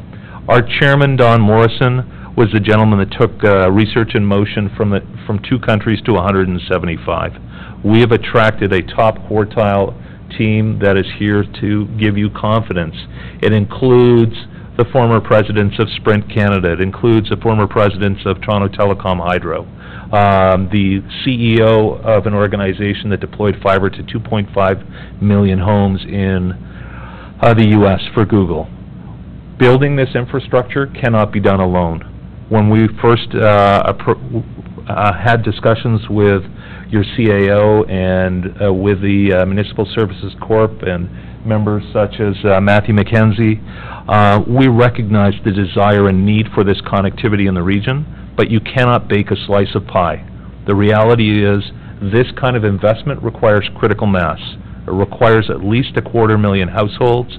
Last time I checked my math when I added up Caesarea, Blackstock, Utica, Port Perry, Scugog, Comet, I think I'm missing one, doesn't add up to 250,000. But across the region it does. And across the region plus Durham it does. So our commitment today is, A, to help accelerate Scugog Township's entry into the light-speed economy, to prioritize deployment in the region, to provide fairly priced range of services with a local connection point, with local employment, and to help the community explore cost-effective LED street lighting, which serves 2 purposes. First and foremost, as the image shows there, think of it as a Fitbit for the city. Other cities are using their street lighting and monitoring to do 3 things. 1, monitor local traffic. 2, maybe even parking spaces, who knows. 2, it's there to help look at city works, but the most important thing is it's to really take the promise of the connected cars and automation that's going on at UOIT and make it real. The cars need to talk to each other. It's great that Mayor Rowett can drive a connected vehicle, but if it doesn't talk to the other vehicles, it's not going to work. That street lighting infrastructure is an investment that's important. It's not about the light savings of wattage, it's thinking about it as a computer. If you have a single-purpose computer, it's a problem. If you have full capability, and that's our commitment to work with the township on, it's to put you on par with Japan. The premise that we have today is to compete. The Organization for Economic Cooperation and Development ranked Canada, 7% of Canadians have fiber to the door. I imagine if I did a show of hands today, I bet you that it's less than 1/10 of a percent in Scugog. Our goal is to bring fiber to 75% of the doors in your community. That fiber to the door, not down the street, is the key difference. That puts you on, when you look at that pipe and you see that great big pipe, that's what comes to your door. When you see that tiny little pipe, that's what comes down the street with some of the other players in the old technology. Our goal is to help Scugog and Durham region be on the same economic footing as organizations like Korea and Japan. In those communities, 75% of people have fiber to the door. So that's our premise. We really appreciate the opportunity to the mayor and council to be able to present today. Our story is pretty simple. We've been working at it with your community now for going on 2 years. We were thrilled to have Minister Brad Dogood for Economic Development and Growth be at our side. We also have the support of the Chief Investment Officer of the province. We're here to grow and build, and we want to help accelerate your success in the community. Great, thank you very much for that presentation. Look forward to questions from council. Councilor Guido first, and Councilor Back. Thank you, Mr. Mayor. It's not so much, well, it actually is, it's a question. So when we received the council package, Mr. Morton, I did a speed test on what I have at home. So I need you to tell me if this is good or bad, because I'm pretty sure I know the answer. That's why I have Bell coming out tomorrow. But my download is 0.78, and my upload is 2.33. That's pretty bad. That's pretty bad. Yeah, well, and then Bell is actually coming out tomorrow to look into it. And I am in Port Perry. I'm not in one of the rural communities. So what you're offering would make my 12-year-old daughter's life and mine, in that respect, a lot easier. Well, you know what, it's interesting. So 2 parts to that. The impact on family is really important, but the impact in the community for businesses is more important. You know, we want to work alongside your economic growth departments to help prioritize and target the right industries. People say that fast data is for high tech. It's not. It's for call centers. It's for any job that requires information to service a customer. That's number one. And number two is, it's for anybody who wants to spend more time with the family. Without access to fast data, the prospect of telecommuting just doesn't work. So that way you can work from home more often. Right. Any other questions? Thank you. Councilor Back, you're next up. I'm just going to try and shorten up the questions so we can move on. Yeah. Thank you. Comment and a question. So I'm considered urban Port Perry, but north of here, and we did a speed test because we couldn't figure out Morse code was faster than our downloading. It was really pathetic. We thought our server had a problem, and Bell sort of said, yeah, we don't service Scugog. We don't have the ability to service Scugog. So they basically told us outright that they can't do it. As for less windshield time, a lot of our local service clubs have difficulty getting the 25 to 50 some odd age group to volunteer, and obviously their clubs are getting older, and it's because nobody has the time. They're commuting. So that's what needs to happen. It really does, and that would improve the quality of life for not only family time, but for our service clubs that would actually have those people that want to volunteer, but just don't have the time because they don't even see their families. So when would you be coming here? Because it's terrible. I mean, we don't have internet, and I can't imagine the rural areas like Councillor Watton with farms really want to be online and get, farming has come of age now and it needs that technology. So what's the timeline that you would be here and we could actually call you up for service? So we'll be starting out in our services middle of the summer. We're in the process of rolling out our solutions. Right now what we're doing is testing our regional footprint to build it out. It's not a matter for any of the providers, be it Bell, Rogers, or Flash Fiber. It's not a matter of availability, it's a matter of choice. We choose to come to this community. We have 7 waves across Durham region that we're deploying in. We have you prioritized in our 3rd region, or 3rd wave. The 1st wave is the major backbone or major connectivity across the entire region, north, south, east, west.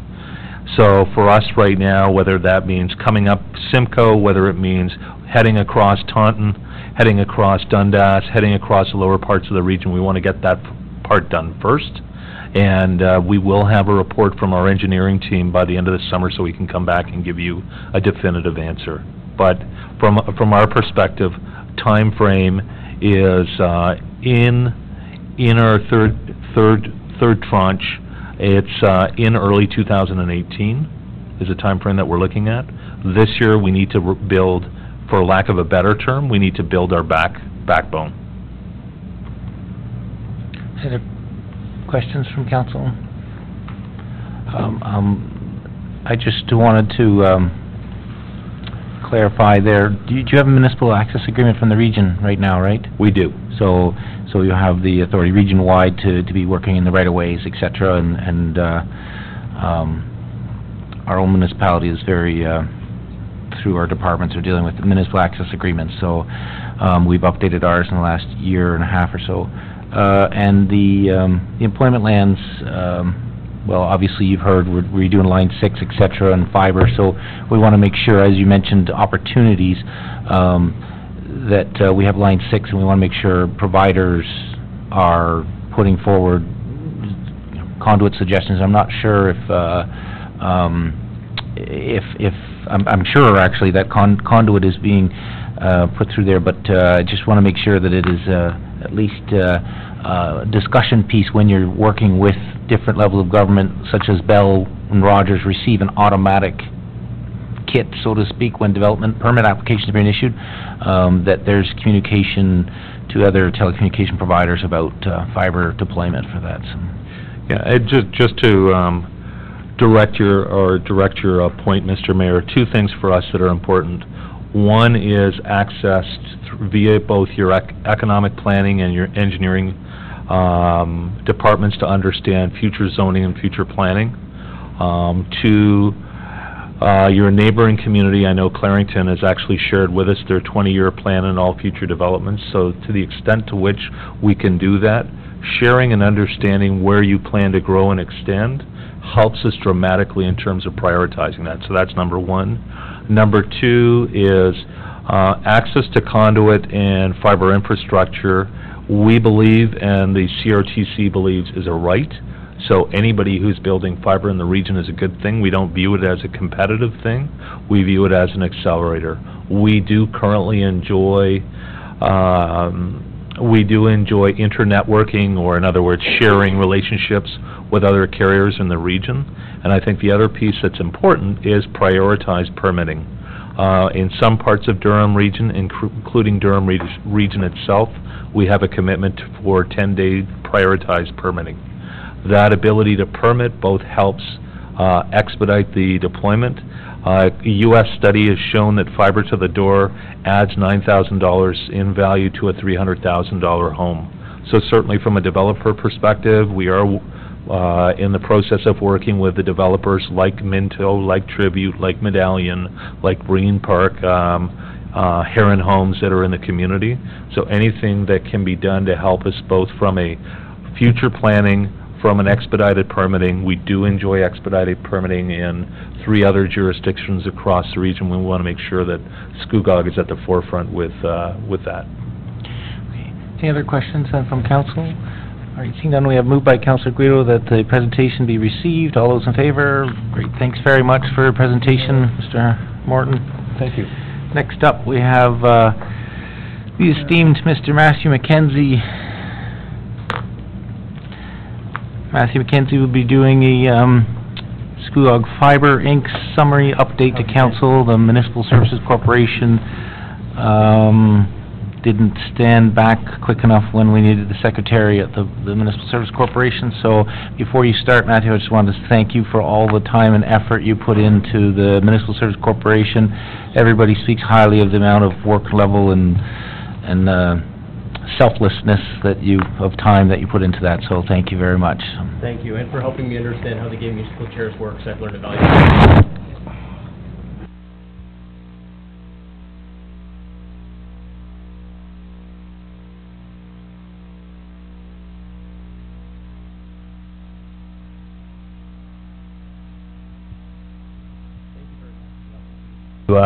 Thank you.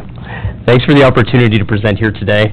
I really appreciate the opportunity on behalf of Scugog Fiber Inc. I also hope yesterday was a happy Father's Day to all the dads, either in council or watching in the audience or through the web. As I'm sure you've noted simply by watching the news, the landscape has shifted in Canada significantly over the last 12 months when it comes to broadband. These changes are conducive to fiber being run to underserved areas and opening up more remote markets to competition and access, which will ultimately benefit the consumer. They're also ultimately supportive of Township's vision to provide or facilitate high-speed internet to local residents and businesses. This was an exciting time to be a volunteer on the Township's Municipal Services Corporation, and the volunteers on the MSC board put in extensive hours evaluating different scenarios and partnerships to support realizing the Township's vision during this period of change. I'd like to take a brief moment to show the names of the volunteers who I've had the privilege to work with over the last year. I'm sure a lot of them are friendly faces, especially Mr. Puckrin, who preceded me here today, as well our advisory board volunteers who supported the board and played a very valuable role, including our MPP, MP, Chief LaRocca's team. As well, I want to make sure that we recognize the Township staff who have been such an invaluable support and teammates throughout the year. I should also have included Lisa Fitt in this list, so I apologize to Lisa. If you could note that in the minutes, that would be wonderful. Through this process and spending as much time with staff as we were able to, I can say with complete confidence and admiration that the Township of Scugog has a great team in place here, and they've been an absolute pleasure to work with. I'd also like to recognize Actionable Intelligence and Loopstra Nixon for the professional services that they provided. I'd be remiss if I didn't share with you the time commitment that your volunteers and staff invested in supporting the Township through this board. As you can see, the full board met 7 times. The executive committee met 14 times. This represents 234 volunteer hours spent supporting the Municipal Services Corporation and 48 hours of staff time. This is just for attending the meetings, and in no way captures all of the other time spent supporting the work outside of them. The Township, as an outsider, it was great to see what a supportive community the Township has, with so many people coming forward to serve when called upon for this project, and I've personally enjoyed working with everyone.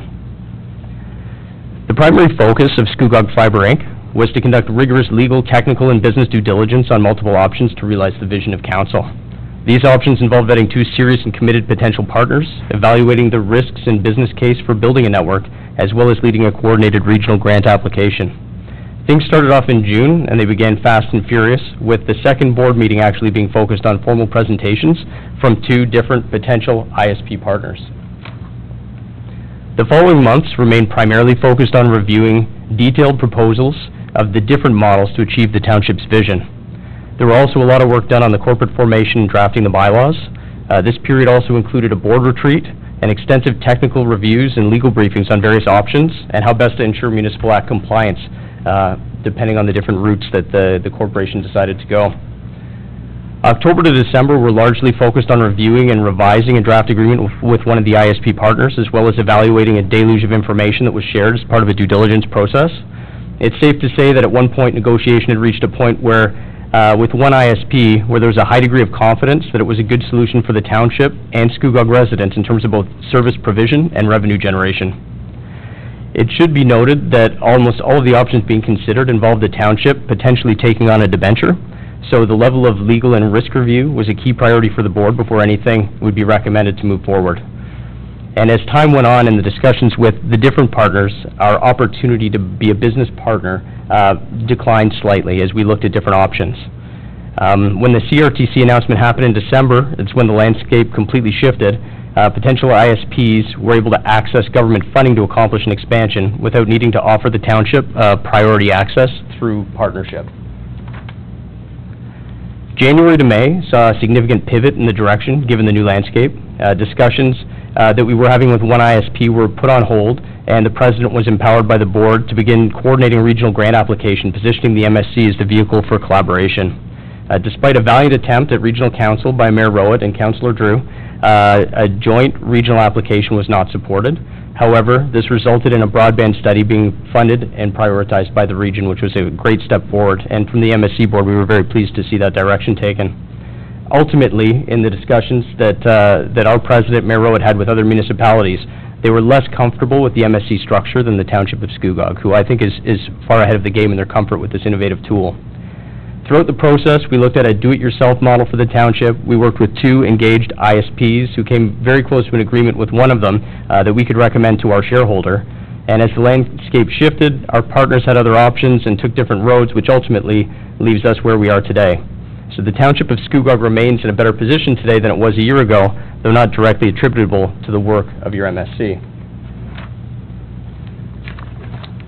As you can see here, of the allocated funds, we came in over budget by $7,333.71. Of note is that we made the decision to use the same legal counsel as the township to help minimize costs and increase township comfort with the level of legal review. By involving township staff at the beginning and throughout, we were able to accomplish at the front end some of the legal review which staff may have looked to undertake at the back end after a recommendation came to council, had this been the case. I'm confident that some of the township legal expenses were avoided or minimized at the back end by having the work done at the front end through the MSC. And I also understand that the president, Mayor Rowett, was able to negotiate an arrangement with legal counsel to have some future work done without billing to offset some of this overage. As you can see on the screens above you, that is the financial accounting of the operations for the period that we're discussing. As you can see, the $7,733.71 overage listed there. And in closing, the government's broadband announcements changed the broadband landscape considerably, and to the benefit of the township. This more competitive environment will create more incentive for ISPs to serve the township of Scugog and support price pressure in the consumer's favor. These changes would have also affected many of the options that were being reviewed by the Municipal Services Corporation over the last year. The township is seen as an innovative thought leader both regionally and provincially when it comes to broadband, in rural broadband specifically, and on behalf of the board, it was a privilege to serve on the township of Scugog's MSC. I welcome any questions at this time.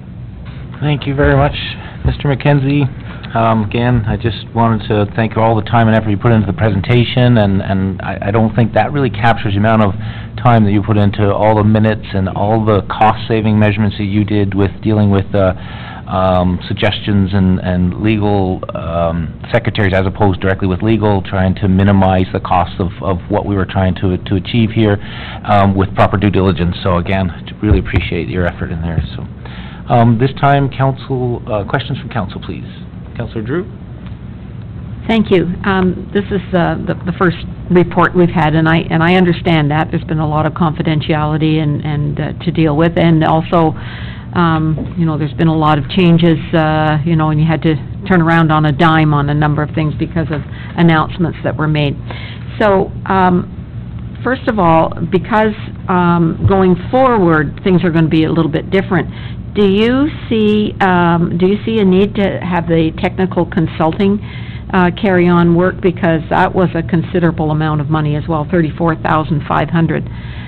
Is that something that you will need going forward, or is that an expense you'll be able to avoid or at least cut way back on? Well, in terms of the expenses, I noticed in the CAO's report, one of the items that he did reference there was whether the MSC would continue as a municipal services corporation or an advisory board. I think it would be a decision of council whether any budget was further assigned to the municipal services corporation, which would be a determining factor as to what professional services could be brought on board. But depending on the direction that's chosen for the Municipal Services Corporation moving forward, it may not be required. Okay. For example, in this new competitive landscape, if there's now more players looking to service the Township of Scugog, perhaps there's a role of a convening role for the Municipal Services Corporation, which might not require technical consulting services, but an ability to be a venue to bring together all the different players who could service the township in order to help make sure everyone is working collaboratively with, fiber deployments, versus potentially in the more central or remote areas, the need to augment that with different technologies at certain times to make sure that there's a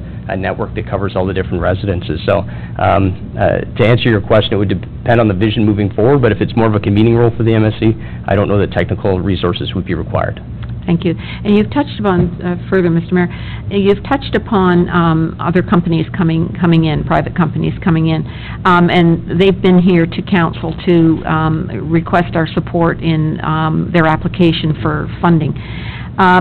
This presentation that we just had was, I don't know where that came from. Do we have an arrangement with them? They did not ask for funding or an application, support for their application.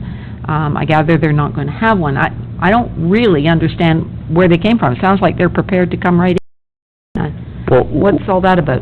What I can say is that Howard is certainly a known commodity to us, and he's been very open and upfront and talking in terms of partnership with the Municipal Services Corporation, and I wouldn't speak for the CA or the mayor, but the township as well, I believe. So Howard has been someone that we've spent a lot of time with in discussions and has spent a lot of time working with us as well. So my understanding is that it may seem like Flash Fiber has come out of nowhere, but it certainly seems like they've got the funding and the mandate to light up the region. Do they, through you, Mr. Mayor, and maybe our CAO, and you can help with this, do they require anything of us, any permissions, or, it sounds like they're just going to come in? Sure. So, that's why I asked him about the regional MAA, Municipal Access Agreement, and we have municipal access agreements that, through Mr. Arsenault deals with for, any right-of-way access for fiber or telecommunications, providers, because we had passed that a year and a half ago here as a council, an updated version of that, to make sure that wasn't a roadblock for competition for anybody to come in, and we don't want to be, on the forefront of having those providers come through. So, as far as an ask, there is no, the grant really changed the feasibility or the gap funding. That's what that federal Connect to Innovate grant, which was the Connecting Canadians grant previously that Communicate Freely received. That was the Connect to Innovate, which it was relaunched, and the CRTC declaring it a basic or essential service, and then an underserved $750 million grant.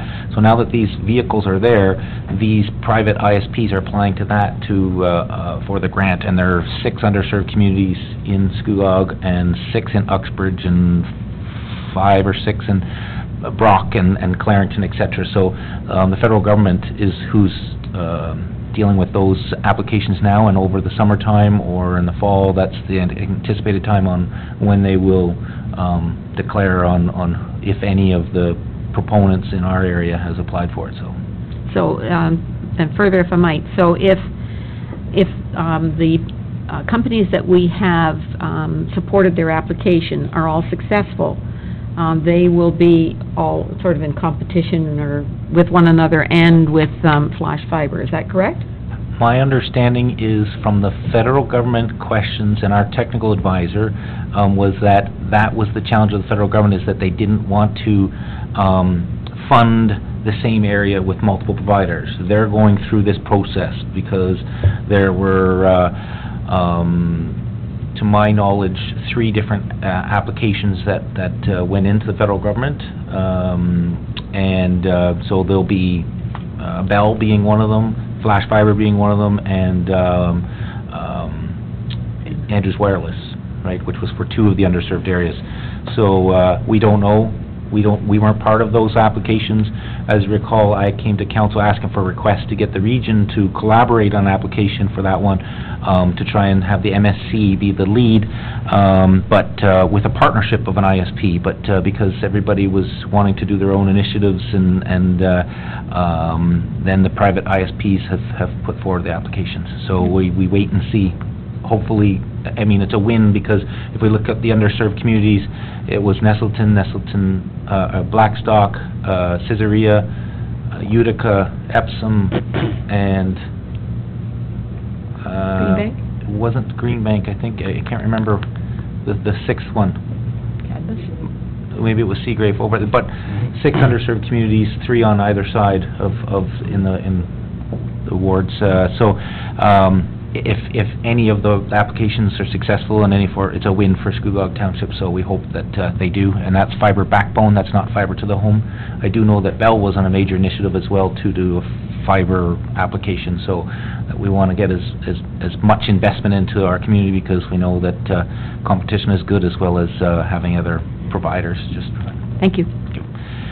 And also on the technical advisor, I believe we did not renew the contract for the technical advisor for this year because of the strains, because you saw the legal costs were a significant amount on that, because we couldn't come back to it with a recommendation to council without having legal properly vetted on whether it was doable or not, and a considerable amount was spent on the advice of the legal, because we were close to an arrangement. So that technical consulting one was not renewed because of any of the grant applicants. If you recall the motion that I had put forward on that meeting, I said I wanted an application to go forward, but we wouldn't be on the hook for the costs of completing that application, that a partnering ISP would be having to pay for that. So we did whatever we could to minimize the cost to work within the budget that we had. Any other questions from council? Okay, again, thank you very much, Mr. McKenzie. We might as well finalize this with the motion to receive the Scugog Fiber Inc. regarding the Scugog Fiber summary be received by Councillor Watton. That's moved by all those in favor. Carried. Thanks again. Next up, Mr. Wilson from Enbridge Gas Distribution.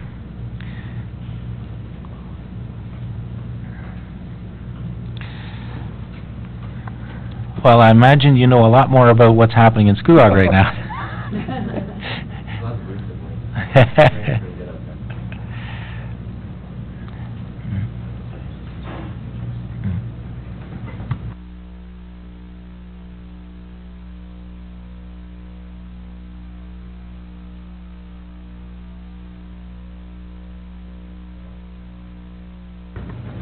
It is now.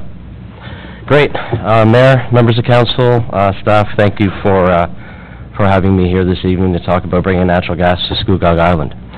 So that's what we'd like to do, is bring natural gas to Scugog Island. We haven't been able to do so for quite some time. Sorry, I'm getting a little ahead of myself.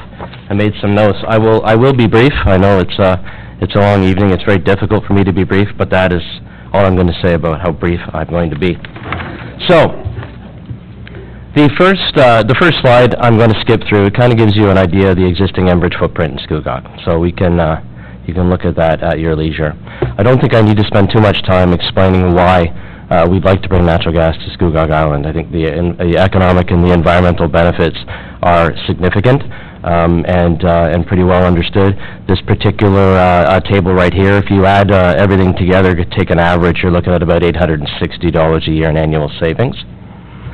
Which is significant. That includes cap and trade, it includes the Ontario Fair Hydro Plan, and it also includes the system expansion surcharge that I'm going to speak to a little bit later. So, how we're regulated. So how we're regulated has a lot to do with why we're not on the island already. So it goes back to 1998. We're regulated by the Ontario Energy Board. In 1998, the Ontario Energy Board established a guideline known as EBO 188. It's essentially meant to protect existing ratepayers, including myself, from the cost of expanding elsewhere. So basically, if you are a customer, you are to pay the full cost of us constructing the service to serve you the maintenance of that system. Over a 40-year period, you pay through the rate that we charge you. If at the end of that 40-year period you will not have paid what is required, our revenue requirement, you're required to make an upfront contribution. In a lot of cases, and Scugog Island is a perfect example, the financial contribution to make the project whole is so significant that we have not been able to move forward with it to this point. Things have changed. We're about ready to commence with an environmental assessment to service Scugog Island. This slide kind of highlights exactly what the problem is. You see the costs far outweighing the revenues. So what is our revenue requirement? It's basically a rate of return on top of what we've invested in the system. And the asset life is usually 40 years for a residential asset. So over a 40-year period, we will recover through the rate that we charge plus a rate of return. If we meet that requirement, we call that an economic feasibility of 1.0, which is 100%. Anything beyond that is, I hate to say gravy, but I used to work at the City of Toronto, and gravy was used an awful lot there. Anything below 1.0 means there's a financial gap, and that's something that needs to be made up. Typically, it's due to high construction costs, and usually, and perhaps in the case of Scugog Island, there's just not enough customer capture to offset the cost of construction. So what has changed? Over the last year and a half, you've probably got a number of communications from me highlighting what was going on the regulatory side of things. So Enbridge Gas Distribution, Union Gas, we participated in a proceeding at the OEB called EB 2016-004. It was a generic proceeding intended to change the way in which we expanded, primarily change the way in which we funded expansion. We participated. Scugog Island was one of more than 40 projects that are known to us, places we would love to expand to, but haven't been able to for some time. In fact, we haven't been able to complete a community expansion project since 2008. And just so you know, by definition for us, expansion is a project that serves existing homes and businesses that have never been served before. So again, Scugog, one of, I think, 41 projects, and Scugog has always been, I guess I could say, top 5. None of the projects proposed in our EB 2016-004 submission have been possible until November of 2016, and that's when things changed. So what was the November 2016 decision? Well, it's the system expansion surcharge. So I live in Ajax. You have existing customers here, Port Perry as an example. Until November of 2016, we paid exactly the same rate per cubic meter as long as we were in the same residential class. We never were able to charge a project standalone rate. Well, that changed in November of last year. So we're proposing a 23-cent per cubic meter surcharge that would be paid by every new customer added on Scugog Island or in Bobcaygeon or Fenman Falls or any of the projects that we proceed with. Still, again, it's included in that average $860 annual savings. It's still significantly cost competitive to the other forms of energy. The incremental tax equivalent mechanism is one of the items I'm here to talk to you about, and that is the mechanism by which you, the municipality, will make a contribution to bringing natural gas to Scugog Island. I'll speak about that later on. The OEB reaffirmed its position, its long-standing EBO 188 position, that existing customers cannot subsidize natural gas expansion or the addition of new customers for Enbridge. What that meant for us, our aim was to make as many projects feasible without needing any grant money, recognizing that those who would benefit most from natural gas expansion would bear the load, and we would spread a modest subsidy across our 2.2 million ratepayers in order to make projects feasible. Again, EBO 188 was reaffirmed, and that's a financial gap that needed to be filled. That's a financial gap we hope to fill with this natural gas grant program. So on the government funding side of things, you'll probably be familiar with, I think it was $200 million in loans and $30 million in grant money that was floated by the province of Ontario. That is now a $100 million natural gas grant program, $70 million for community expansion, $30 for economic development. So for the purposes of Scugog, we would be tapping into that $70 million to make that project possible. What it means, at this point, approximately 1,000 new customers, existing homes and businesses, 55 new kilometers of pipe. I think we are proposing to come from Blackstock. $734,000 in annual energy savings. Approximately, essentially, we took that sort of average and multiplied it by the number of customers we could potentially connect, and that's where we came up with that number. We have an environmental report and an Ontario Energy Board leave to construct application we're expecting to file in Q4 of this year. And if approved by the OEB, construction is anticipated to commence in 2018, connecting customers as we move into Scugog earlier, and then probably completing the island itself in early 2019. So next steps. The Natural Gas Grant Program has a deadline of July 31st, 2017, which is in large part why I'm here today. This ultimately would need to go to Council as well. The application requires a resolution from Scugog Council that essentially says you support expansion to Scugog Island, you support the financing mechanism supported by the Ontario Energy Board in November last year, and specifically the tax equivalent mechanism, the ITE, which basically is equivalent to the amount of taxes that we would pay, the municipal component of the taxes that we would pay to the Township of Scugog once the pipe is in the ground and taxes become due. You may not be familiar with the reality that natural gas utilities pay property taxes on their pipe. It's a pipeline tax. I don't want you to pay too much attention to the number. What I'd like to jump on off this page is just the number 10, because 10 years is the minimum that Infrastructure Ontario expects you to commit to. That 24,000 number, got back from vacation and did some looking, and quite frankly, the amount of municipal tax that you keep of the, on the taxes paid on pipeline, is a lot less than you keep, in other ways. So it's anywhere between $15,000 and $24,000 on average a year for 10. So I don't want to pay too much attention to that number, but focus on the reality that if we don't put pipe in the ground, that revenue doesn't come. What we're asking is that revenue to be deferred essentially for 10 years. When that 10-year period is up, that contribution would end, and that amount would be added to the property taxes we already pay to the municipality. I'll finish off by saying we believe it's a requirement of Infrastructure Ontario's natural gas grant program that we get this resolution, that you commit to 10 years. We do know that if you do not commit to a 10-year tax equivalent mechanism, we have to explain why. But we believe strongly that the grant application will not be successful without the contribution from the municipality. Recognizing that everyone has skin in the game, the customer that's going to be connected to natural gas, the municipality that benefits from natural gas, and the government of Ontario is willing to step in and help fill the gap under the right circumstances. And I think that's it, and hopefully that was brief enough. Okay, thanks very much for that presentation. Councillor Back first, Councillor Watton. Thank you through the mayor. Thanks, Mark, for coming out and all your hard work with this for the last few years. Just a question regarding that ITE. Is that tax deferral from Scugog Island, or is that tax deferral from what township's already receiving from Enbridge currently where they supply?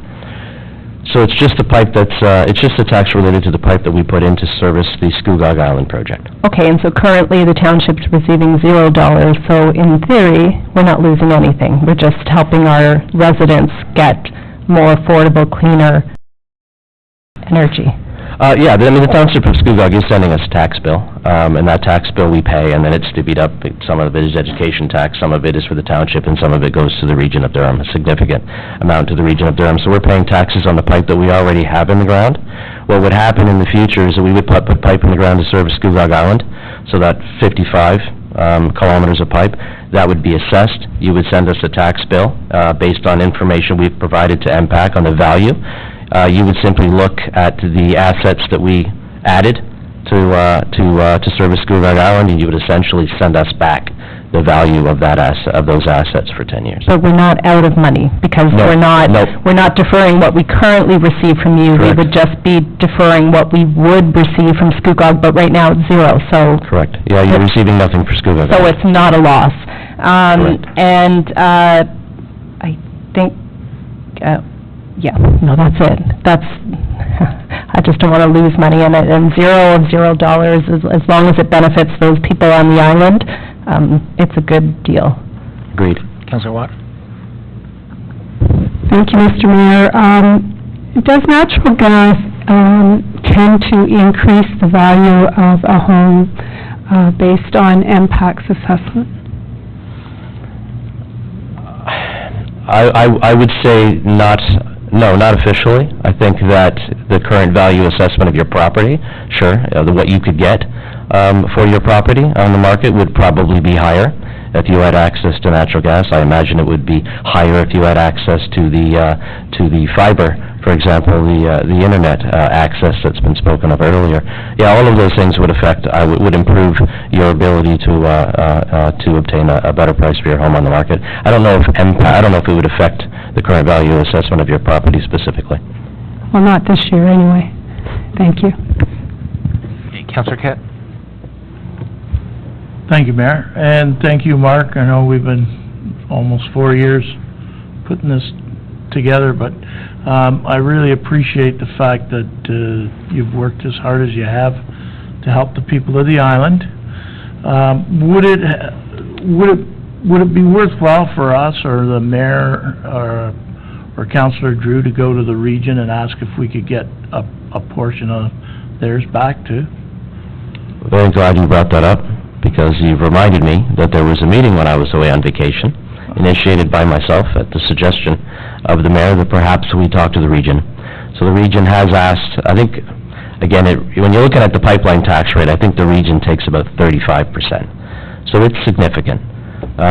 We've asked the region, we had a meeting with the region's asked for some information, they've asked for a copy of the natural gas grant program, they've asked for some information related to the Scugog project, and we believe it's possible that the region may agree to make a contribution similar to what we ask of you today. The challenge is we cannot get approval from the region of Durham in time for the July 31st deadline for the natural gas grant program. So we're going to have to go in with the 10-year commitment from the Township of Scugog, and then a number, that end number that we need out of that 70 million, and then that number may be smaller if the region of Durham were to agree to come to the table with a contribution as well. Okay, thank you, Mayor. Councilor Drew? Thank you, Mr. Mayor, through you. If the region comes on board, will that lessen the number of years that the township will have to commit? From 10 to 6, whatever, would it? You know, I've asked that question to myself because I'm thinking, you know, if you were to agree, for example, to 20 years as a means of lessening the timeline in which the residents on Scugog Island would pay that system expansion surcharge, I don't know the answer. I think that ultimately, nothing will lessen. We've based everything, in order to achieve a PI, an economic feasibility of 1.0, it's going to take 40 years for virtually every single one of our projects. So as of right now, I believe that if the region were to come to the table, what it would do is improve the PI, but only in so much as lessen the amount of grant money that we may apply for. Okay. Further, if I might, so you haven't been able to do this all these years because of regulations, is that correct? From 2008 was the last time we expanded. That was the last time there was a project that was 100% feasible, or there was a contribution to make it so. So the regulations changed last November, and that allows you to make these expansions in all of these communities. It's made, it's not made any project feasible. It's made every project more feasible. It is entirely possible that the project to service Scugog Island would have been entirely feasible with a modest subsidy on the part of our 2.2 million ratepayers, plus the system expansion surcharge and what you would contribute as a municipality, and we may not have needed any grant money. That is possible, but we didn't achieve everything we asked of in November. But yeah, it made everything better, but it didn't solve every problem. Through you, Mr. That's Ontario regulations then, is it? Ontario Energy Board, yeah. Well, thank goodness that they finally saw the light. Thank you very much. Councilor Somerville? Yeah, thank you, Mr. Mayor. Just a quick question, Mark. Thank you very much. This is great, because I really want to see those people get something decent on the island. But you've mentioned about 55 kilometers of pipeline. Is that servicing every area in Scugog, on the island of Scugog? Well, basically, I mean, it's 55 kilometers to get us there in total from Blackstock. It's essentially going to be a main line up the island road. Right. I'm trying to picture the map in my head, but it's probably better that I not speak to that part of it. We have a notice of study commencement for the EA, and that's got all the mapping, and that'll be in the local paper, and it'll be shared with you, so you get a better idea on the routing and all of that. But they're expecting, I think, was it 55? Yes, 55. Yeah, 55, approximately 55 kilometers of new pipe, and I believe that includes services.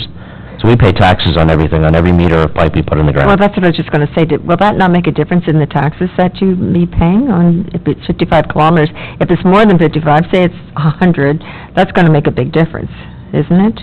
A big difference to... In the amount of tax that you pay? Yes. I mean, the challenge isn't so much how much tax we pay, but the fact that you're only able to contribute the municipal portion. Yes. Which, if what I looked at today for the pipeline rate, could be as low as 16%. Oh, that's good. Which is why if I'm correct, and there's a 35% tax that you would then transfer to the region, if the region were to contribute 35%, a significant difference. You've gone from 15% to 50%. I did look in I don't know the laws, regulations on government with respect to the education tax, but I did speak to the Durham District School Board, and they only have one school in Uxbridge that isn't served with natural gas, because there are a few places in Uxbridge we're looking at. This particular school would not be captured by any of our projects. So we were considering the prospect of approaching the school board and saying, hey, you're going to benefit exactly the same way as the folks on Scugog Island are in Uxbridge, and you're going to benefit the same way the municipality. Would you consider trying to get us as close to 100% tax deferral as we possibly could, which improves feasibility, lessens the amount of grant money we need, and increases the likelihood that we'll be successful. So we're still looking at that, but again, just as an example, it's not the case in Scugog. There's no school on the island, and no school between Blackstock and the island that we could approach the school board to discuss. Okay, well, thank you very much. This is good news. Thanks. Councillor Cat? I just wanted to say that the difficult part between us and Fenland Falls is the fact that they're single tier and we're double tier, so they're actually giving a lot more tax back than the double tier system. So that's another hoop that Mark had to jump through. Thank you. Okay. I don't see any final questions. Just briefly, you said from Blackstock. If it does come from Blackstock, will that mean also residents along Provincial Highway 7A would have the ability to access it or connect to the... Yeah, that's the plan. Normally, we would do feasibility for individual customers, but in this particular case, it's all being kind of lumped up into a project cost. So unless you're, an unusual distance from the road, you would be captured in the project, and we would likely service those folks before we actually got to anyone on the island. Right. I know a lot of them maybe have some large driveways, but it is not necessarily just the island. There would be some outlying homes are on the road. So, okay. Any other final questions? Great. Thanks very much, Mr. Wilson. Thank you. And we'll be dealing with are you, actually, you know what, I'll pull that one forward right now so you don't have to stick around for this one. I'm sure it's going to not be an issue. So thank you, that is columns 2, sorry here, help me out, Mr. Clerk. 11.6, I just wanted to bring that one forward with the Enbridge one. We have, first of all, Councillor Kett had received the presentation, moved by Councillor Kett. All those in favor? Carried. And 11.6, moved by Councillor Kett. The recommendation that's there for the report. Any questions on that report? Councillor Drew? Thank you. I have a question for Diane, our Director of Finance. How do you feel about recommendation number 3, that about the property tax for 10 years? Have you got any comments on that? Through you, Mr. Mayor. As Councillor Back had also alluded to, it's really not a revenue loss to the township. The additional assessment would help to spread out the tax base. So it would just be a deferral of that at this point. Okay, thank you. Any other questions on the report? All right, seeing none, moved by Councillor Kett. All those in favor? Carried unanimously. Thanks very much. Now, just moving back to delegations, Mr. Ian McDougall, 10.1. Is Mr. McDougall here still? Oh, yes. So,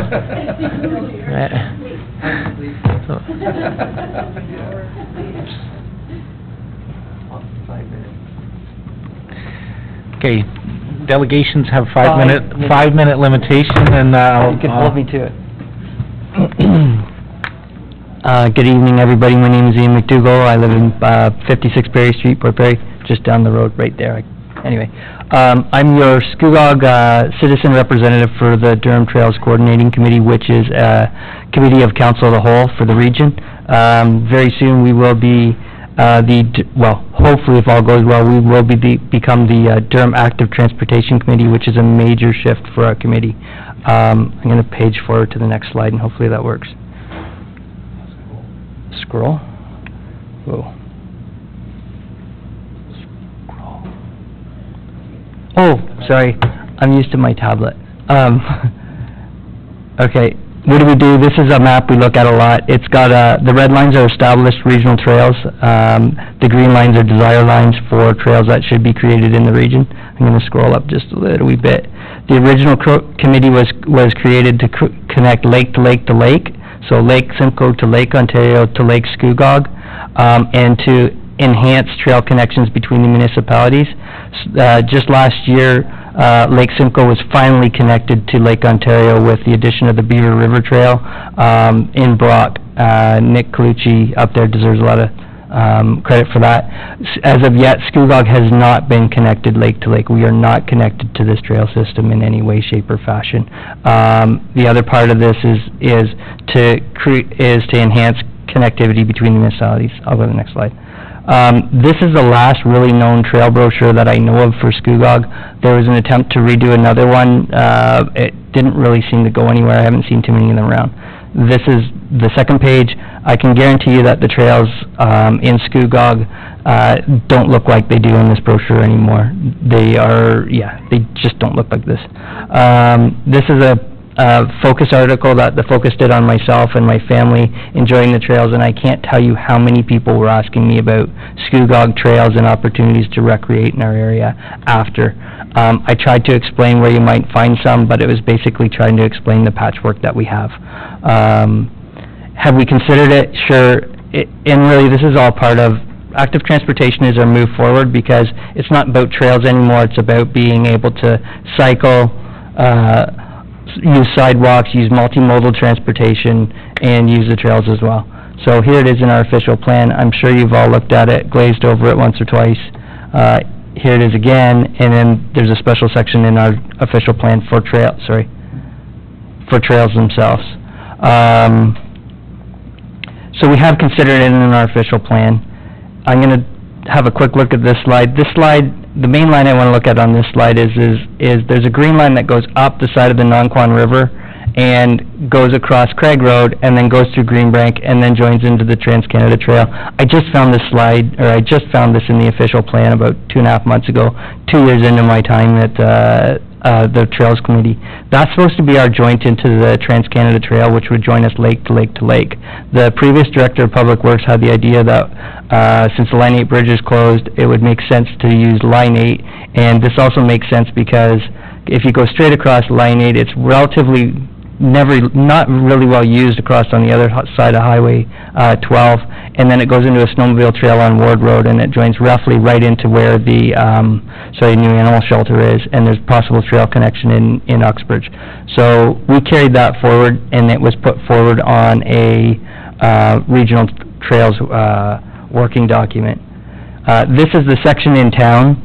And it shows the waterfront trail as a dashed line, and then there's some stars on there. The stars are kind of nodes, basically, but the waterfront trail is shown as a continuous line on here. It's not continuous in any way, shape, or form. I give the town full kudos for looking for the improvements along the section in Canterbury, but you can see the dashed line comes out onto Simcoe Street, and then it goes up to Castle Harbor Drive, I think the one you guys were looking at the intersection on. The natural continuation of that trail would actually follow through Castle Harbor up to Whitfield Road and back to Old Simcoe and then back to town. And the other continuation would then go straight across Line 8 all the way over to the Trans-Canada Trail in Uxbridge.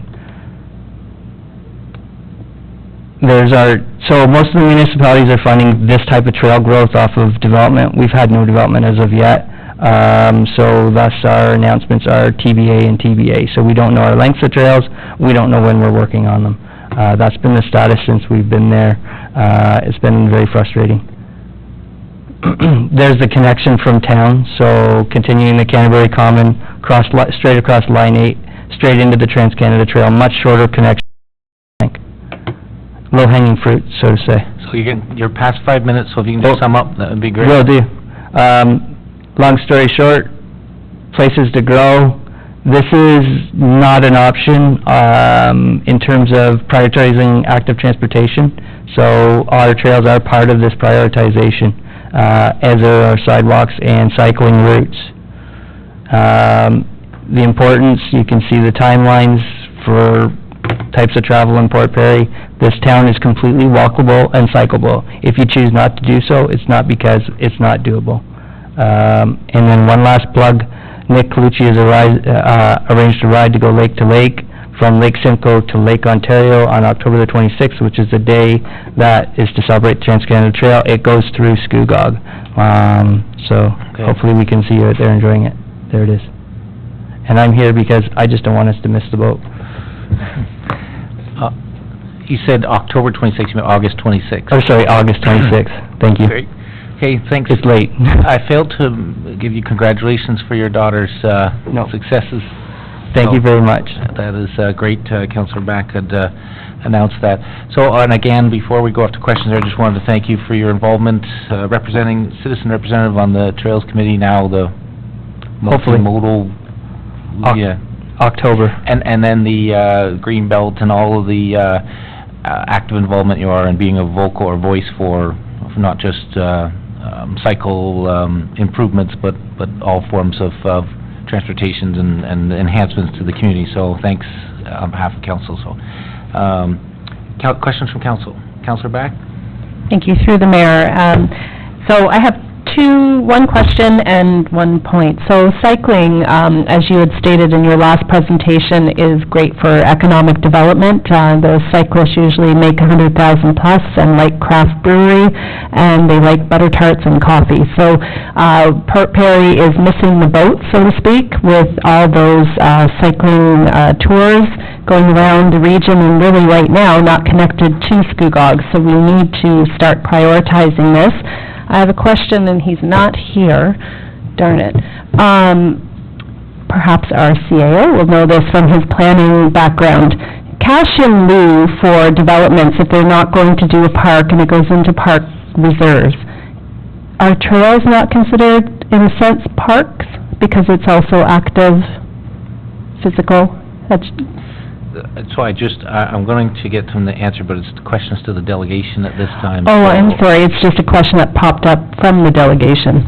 Okay, so, Mr. Ward, did you want to add to it? We're going to keep focused after. Cash, through you, Mr. Ward, cash in lieu of parkland is for parkland. Trails are a different item. If there's a trail in the park, it can cover it.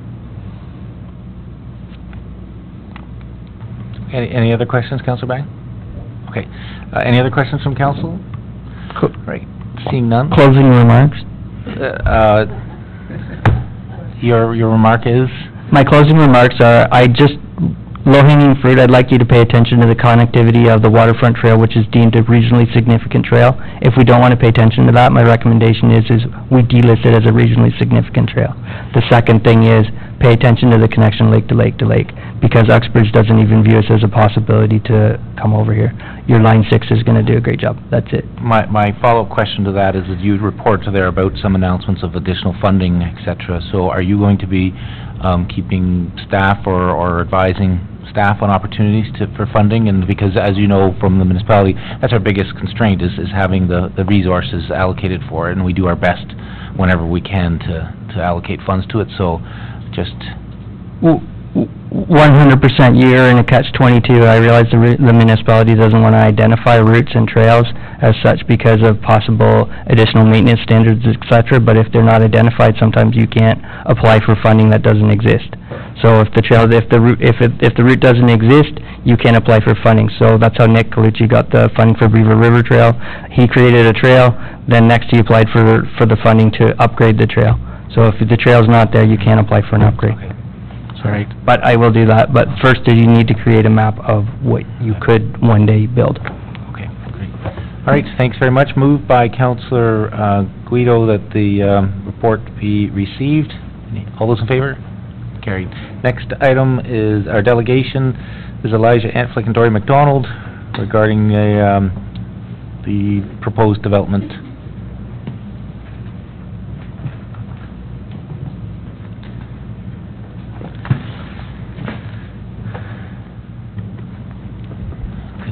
Good evening. It's going to be good evening. Soon. I promise to be very brief. Through you, Mayor, and to members of council, thank you very much for hearing this Jim's presentation earlier in the evening, and for accepting this report. I just want to say that back in February, when we came with a substantially different plan, we did receive a number of comments from the community. We have worked diligently with planning staff and I believe, Jim mentioned the correspondence he had with neighboring property owners. I do believe we've addressed the concerns that were in our power to address. We love the plan that we're bringing forward here. We think it's going to be a fabulous development, bringing new housing stock to the town of Port Perry, and really just here to say thank you, and I promise to be brief, so that's it. Great. And Councilor Gray has declared a conflict or pecuniary interest on this, so questions from Council. Councilor Watt. Thank you, Mr. Mayor. Just a couple of questions. First of all, I think you've done a great job, but with respect to the affordable housing, just curious if some of those units could be constructed or be considered to be constructed as shareable, so that like two young people could possibly live together and co-own the units. If there could be, like in the two-story or even the three-story. Through you, Mr. Mayor,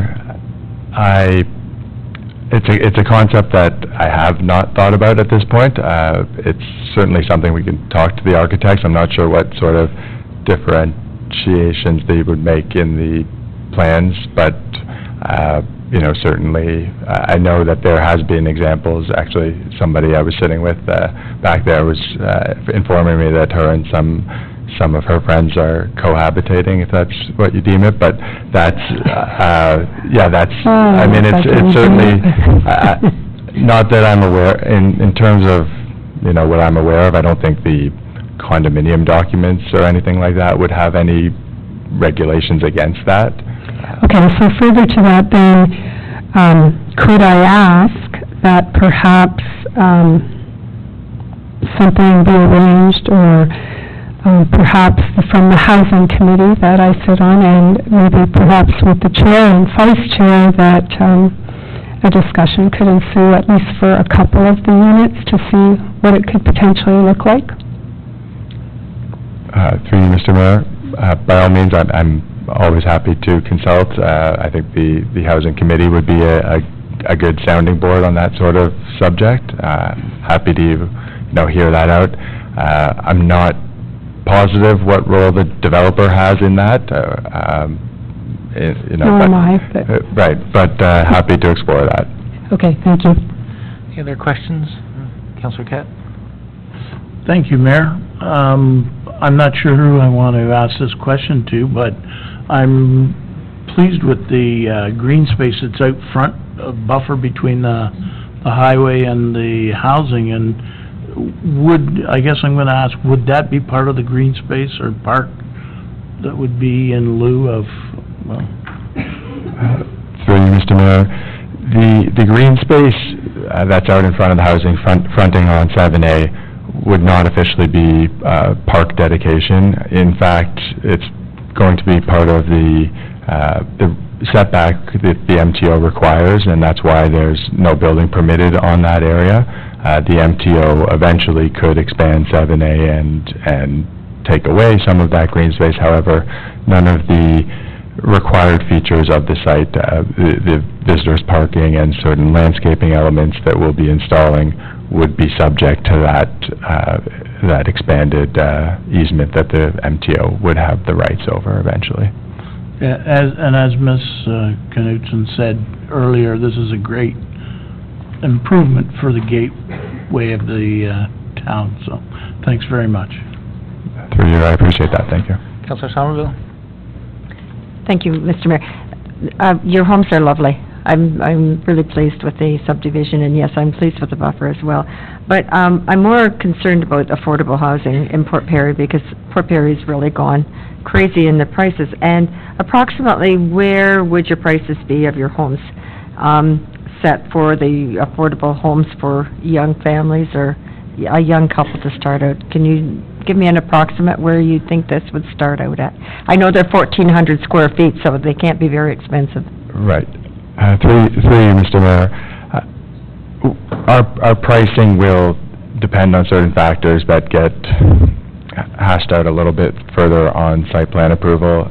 Of course, the elements that go into the building costs, materials that we're using, landscaping features, that sort of thing, will all, they have the power to increase the price or decrease the price of those homes. I would say that on a per square foot basis, it will be consistent with what is being currently sold here in Port Perry. I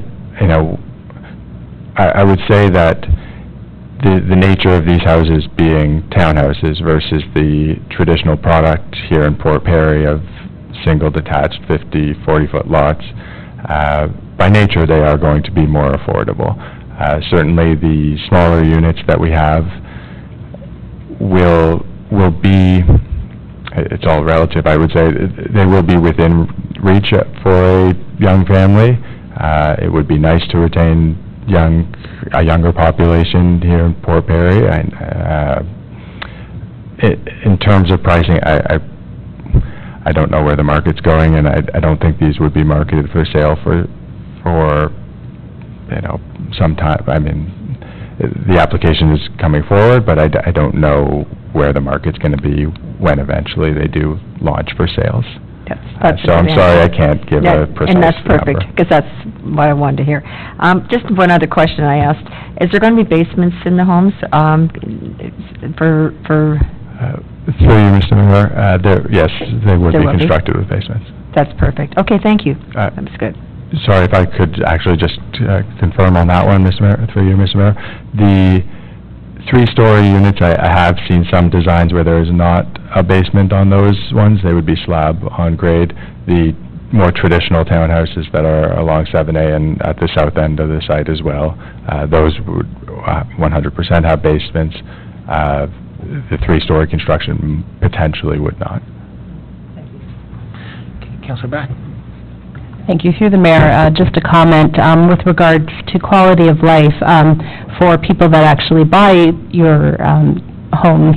When you're dealing with townhomes, I know we had a business at Mount Pleasant in Eglinton where they constructed townhomes, and when people looked at the model home, the construction workers had to stop working because you could hear everything based on the quality of material that they had. So we need to have that equilibrium that you have to have the quality there so that when the people live there, they don't hear what's going on 2-3 doors down through their own walls. You wouldn't want that. It would drive you nuts. And I don't think it's council's position to be telling you what to put your selling price for. It's a free market, and you should get what quality you put in and what's the market price. Through you, Mr. Mayor, I would agree. Certainly there's the building codes that will be upheld, and I guess this being a new concept in Port Perry with not very many townhouses to compare it to, you have neighbors, you share walls, and of course, as building this product, we would pay specific attention to that sort of thing.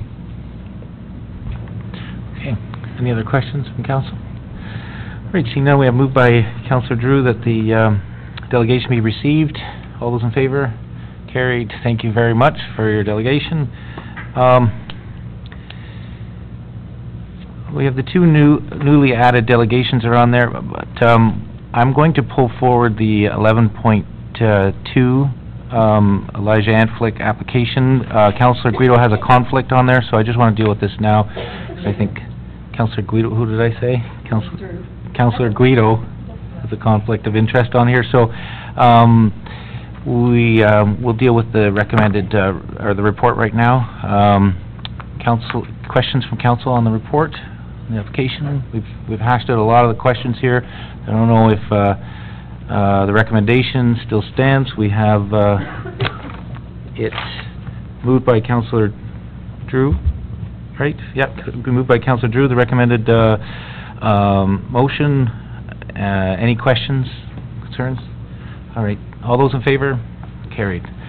Thank you very much. We'll move back to the delegations here, the newly added ones, 10.3, Mr. Glenn Evans,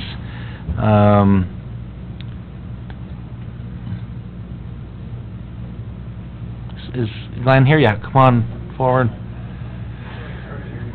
Sorry, now I need to get closer to the microphone. We're getting tired here, and after these two delegations, we are going to take a short recess for a bio break that's necessary. We've been sitting in here for a long time, and I apologize for those people waiting in the audience, but it's the last PCA agenda for before the summer recess and then council meeting, so that's why it's such a long agenda. So, again, you know, good, thanks.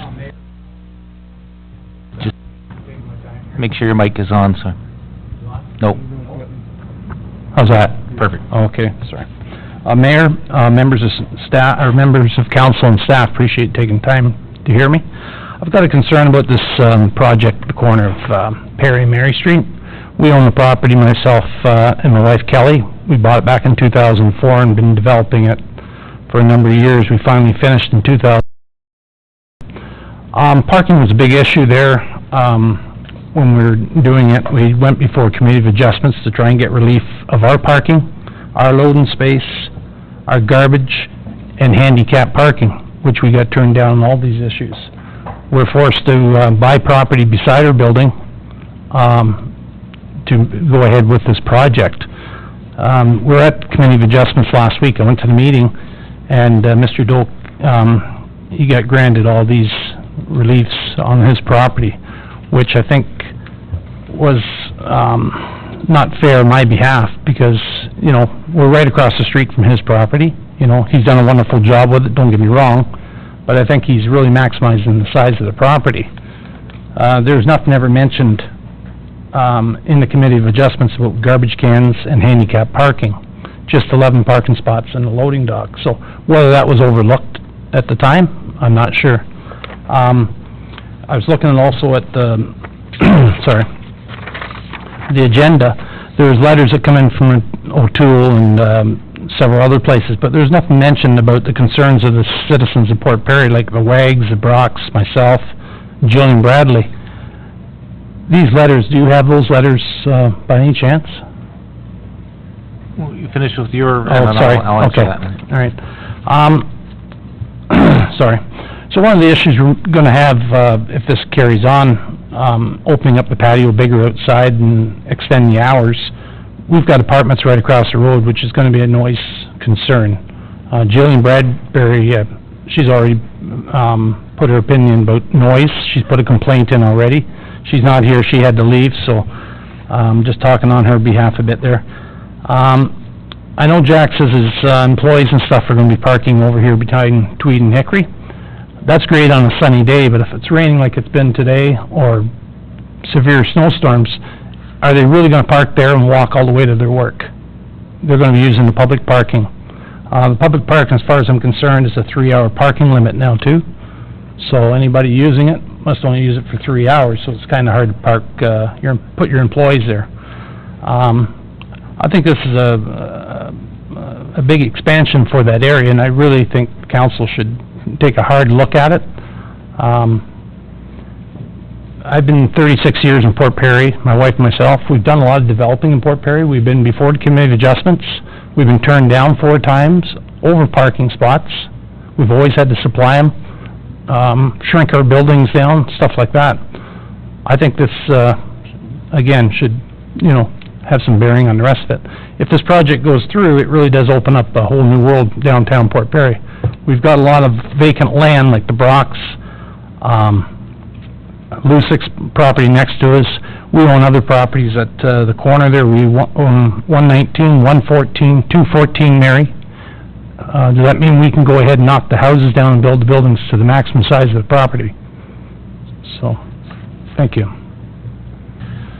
Okay, thank you very much for the delegation. I'm going to go to questions, but just to answer that, I believe all the 3 letters that you referenced were circulated to Mayor and Council, but they weren't here for the agenda, so they were circulated separately. So, questions from Council for the delegation? Councillor Kett? I'd like to ask Director Heritage, are you familiar with Mr. Evans' building? Through you, Mr. Mayor, to the councilor, yes, I am. Is he in the main central? Yes, he is. So, Councillor Cat, I'm just looking for questions to the delegation right now. Okay, thank you. That basically was the No, but just question ask the for- questions. That's all. Sorry. I'm trying to keep it in procedurally on track here. Councillor Drew? Thank you, Mr. Mayor. Glenn, thank you for your presentation. When you were, when you had the issue about parking at the location that's across the road from Old Flame, was that for your residents? Yes, it was. Okay, you may remember earlier where we talked about residential parking has to be on the I do. on the property. I do. Okay, thank you. Mr. Doak also said at the Committee of Adjustments that his operation puts through anywhere from 400 to 500 people on a weekend. That's quite a few cars coming into Port Perry if people are visiting. So that's a big impact on the town. The town's got spaces required right now at 1,847 by the specs, but only 715 are public, like you guys already know. The numbers are pretty tight there, and we gotta watch, you know, that we don't overcrowd places and other businesses start losing business because people don't have parking in front of their places. Just further to my questions, this particular application is for production purposes, not for any additional customer spaces, so. I'm aware of that. But manufacturing, there's also manufacturing places out on Industrial Park, which I felt, if this is manufacturing, and if he needs to expand too much, maybe they should be looking at moving some of it out there. Keep what we got in town. It's a great little operation he's got going. I'd love to see it stay the way it is, but to expand it and maybe ruin other people's businesses around or cause problems with parking, you know, the township's going to be hearing from people constantly. I just don't know if you need to open that can of worms. Other questions from council? All right, seeing none, thank you very much for your delegation. We need a motion to receive Mr. Evans' delegation, moved by Councillor Guido, sorry. Making sure you were in a conflict there. All those in favor? Carried. Thanks very much, Glenn. Thanks. Next is Marina Brock.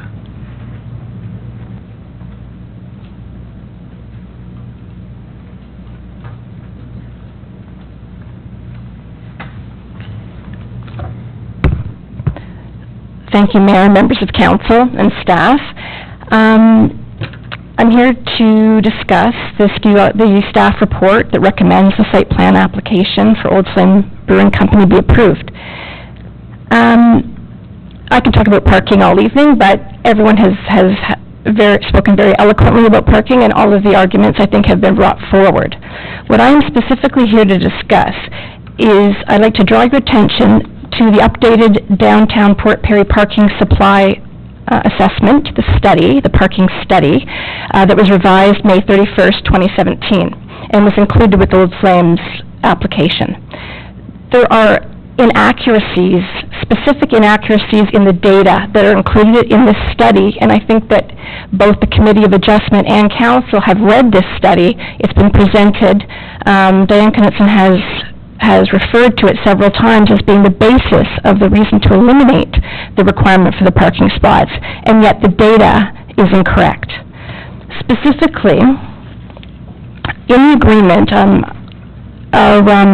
the township is under agreement with our firm to release the part lot 59 and part lot 60 on Mary Street under agreement to the township. That agreement, I believe, was publicly distributed in the minutes and is a public document. In that particular agreement, our firm stated in section 17, parking studies, that in conducting any parking studies of downtown Port Perry, the township will not include any of the parking spaces subject to this agreement in any study, as the land is privately owned.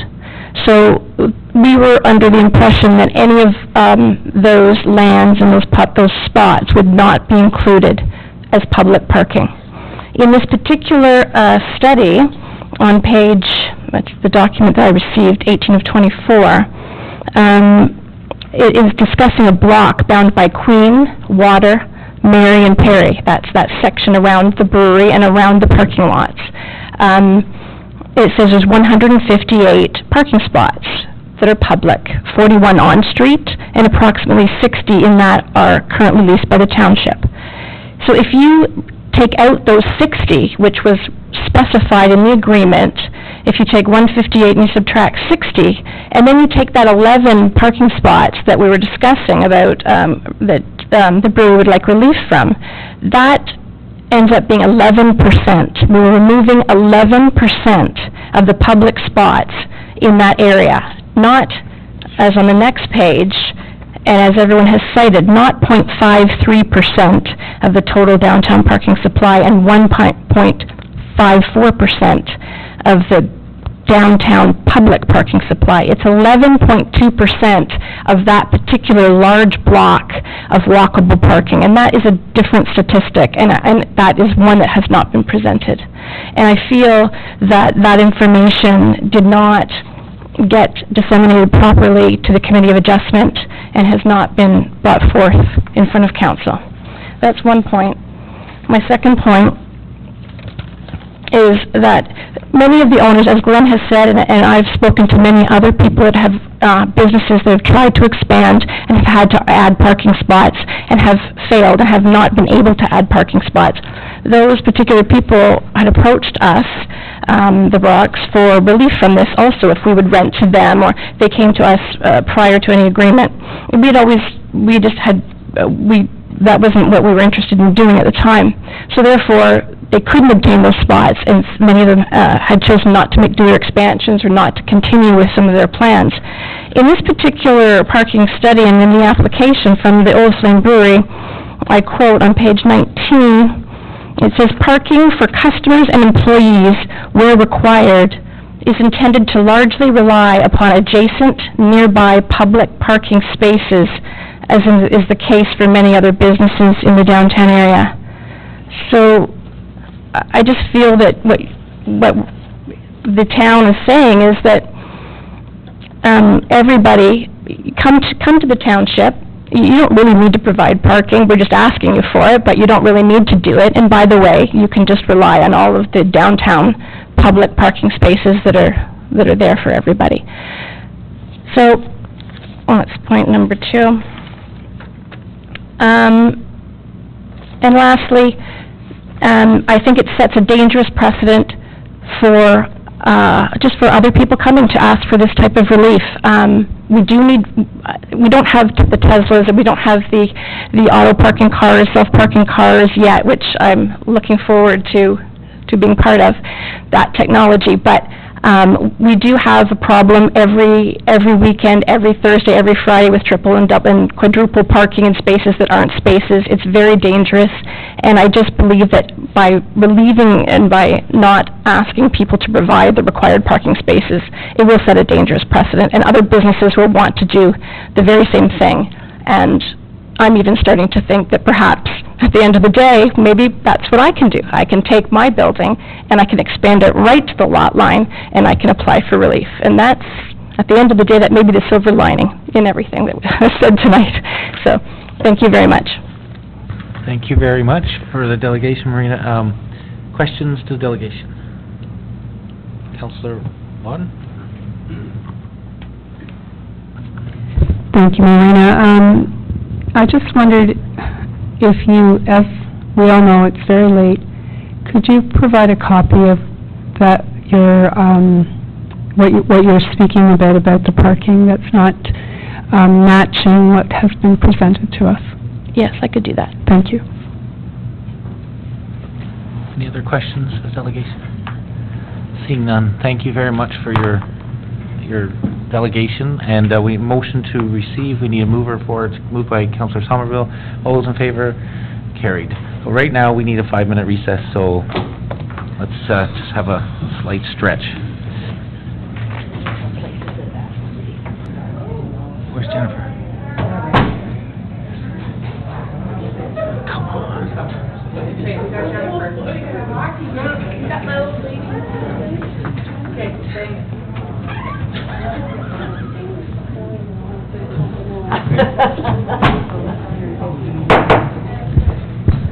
have thought of that earlier. Okay, I'd like to continue, with, continue with the agenda that we have here. Gotta keep it up. Councilor Guido? Thank you, Mr. Mayor. I would like to make a request of council to suspend the rules and ask for two-thirds majority to allow Mr. Doak, 3 minutes to speak on behalf of his application. Okay, a move by Councilor Guido, everybody understands, two-thirds majority required, all those in favor? Carried. Mr. Doak?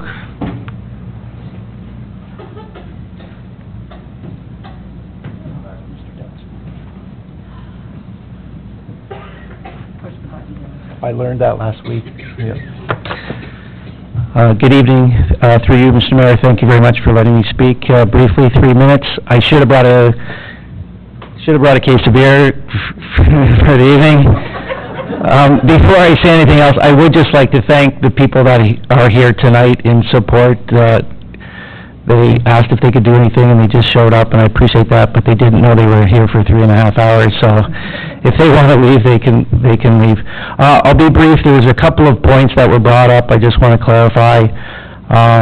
There was a talk about where our garbage was going and where our loading, so I just wanted to clarify a few things. I know in our drawing that we presented, it doesn't show, but at the end of the addition, on the south end of the addition, we would put in a fenced-in area to close in, and we'd make it look appropriate for the Heritage District to close in the garbage, which would be very attractive and cleaned up. Glenn brought up a point about our loading area. We rent 3,200 square feet over on North Street. People know it as the basement of Tweed and Hickory. We took out a lease there. There are 7 parking spots over there, 3,200 square feet of storage space. What the addition is doing for us, it allows us to have a designated area for packaging.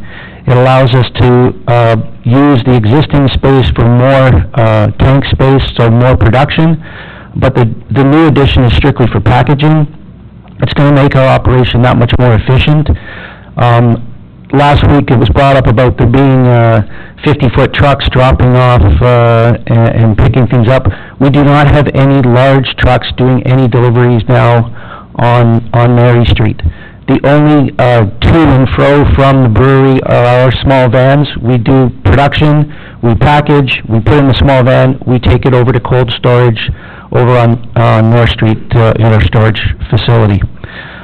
In terms of the parking, I am fully aware that parking is a sensitive issue and continues to be.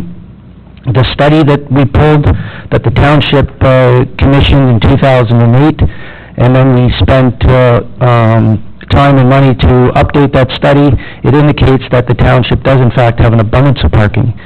The issue that I see, in my opinion, is that there is a continual perception that the parking isn't in close enough proximity to certain stores. If we're all talking about creating walkable towns or walkable cities, if you look at the front door of the Old Flame, every public parking spot is within a 5-minute walkability score. When you buy a house today and it's listed on MLS, it talks about the walkability of that neighborhood or that house. Yes, I agree with Glenn. We do state that over 500 or 600 people will come through that brewery on a Saturday, on a nice day in July, or 400 or 500 will come in the dead of February. But that is good for the town. Those people come to town, 2 or 3 in a car, they park, but they don't come to the brewery alone. From day one, the brewery has stated that we are a corporate citizen and we share. We're not a brew pub, we don't serve food. Everybody keeps asking us why. It's because we want to be a tourism draw, we want to be an attraction, but our partners are all the bars and restaurants in town that serve our beer. People come to take in the brewery, to have a brewery experience. Gold medal winning beer, nationally ranked brewery. They come to visit, they come to take in all of downtown Port Perry. The lakefront, whatever happens with the old mill, theater, restaurants, that's what they're there for. So yes, we do attract that many people to town, but that's a good thing. Thanks. Pretty good for 3 minutes, so, Questions from council? I think we've asked a lot of questions and had a lot answered, so right now I look to delegation be received by Councillor Guido. All those in favor? Carried. Thanks very much for update, and just want to let you know that the economic development does not go unrecognized on that, so that's that delicate balancing act that we obviously are dealing with right now, but thank you. Thank you very much. Okay, so we have already dealt with 11.2, 11.1 and 11.2, just because we we're at the beginning, the remainder of the 11 items in 11, which excluding 11.2, 11. Was it 13? 11.6. Yeah, 11.6 was done. So on the remainder amount, I'm looking for a consent agenda, and we will pull, definitely it will be, well, we've already pulled the ones with conflict of interest and dealt with them. So if somebody would move a consent agenda, and then we can pull the reports that need to be dealt with, so at least if there's anything that's done, that they can leave, they don't have to wait. So Councillor Watton has moved the, oh, sorry, Councillor Watton has moved the consent agenda. Polls for that consent agenda? Councillor Bath? 11.10. 11.10. Okay. Other polls? Councillor Guido? 11.3. 3. Okay. Other polls? Councillor Watton? 11.8. Other polls? Last chance. Make sure don't have any notes on there, as I gave a heads up that we were going to do this. So, except for 11.8, 11.3, 11.10, all the remainder will form part of the consent agenda, and the recommended motions will be all passed as one unanimous, or one motion. Final polls. Question, Councillor Kett? No? Okay. All those in favor? Carried. So if you are waiting around for any of those items that were in the consent agenda that were not pulled, then you're free to go. Make your way to the exit as fast as you can. And the remaining items we will deal with in the order that they were, in the order that they're listed here. So item 11.3, we are now deal with the staff report for the Old Flame Brewery. Councillor Guido pulled it, so... Thank you, Mr. Mayor, and again, in essence of the time, I would just like to reiterate that this is all about fairness. We've heard from both sides, if you want to call it that, as far as those who have had past applications denied and the present application that we have in front of us. And I truly believe that we need to treat every application with the same fair regard that what is being expected here with the current application. So should this be passed today, I would like to reiterate that this then opens the doors for any other building owner or property owner that is looking to remove all of their parking on their existing space, that they have the same ability that the Old Flame does by going through the proper channels and having that approved based on whatever they are providing that's the required documentation. But fair is fair, and the report indicated that there truly should be 11 spots versus the 7 that was what was negotiated or discussed with through staff. And I would feel comfortable with an amendment to the motion or a change to the motion that we're changing those spots from 7 spots to 11 spots, so that if the parking is being removed, that at least there's payment for the full amount that was being removed. And yes, Councillor Drew had moved the motion and accepted the friendly amendment, or put it forward as the 11 spaces, which would be totaling $27,500 cash in lieu to the township for parking, future parking related expenditures. So that is now on the floor as the motion. So 11. So do you have any questions on that, or just for making a statement? Okay, Councillor Kett, were you want to say something? Yeah, I'm just wondering if everybody feels comfortable making that decision right now with not all the information or so much different information. I would want to defer it, but I'll... Just before you go to motion to defer, I really think that Councillor Heritage, you'd be so lucky. Mr. Heritage could, have the opportunity to clarify some of those things. Mr. Heritage? Thank you, Mr. Mayor. There were a couple of points raised in one of the delegations in terms of the inaccuracies in the study.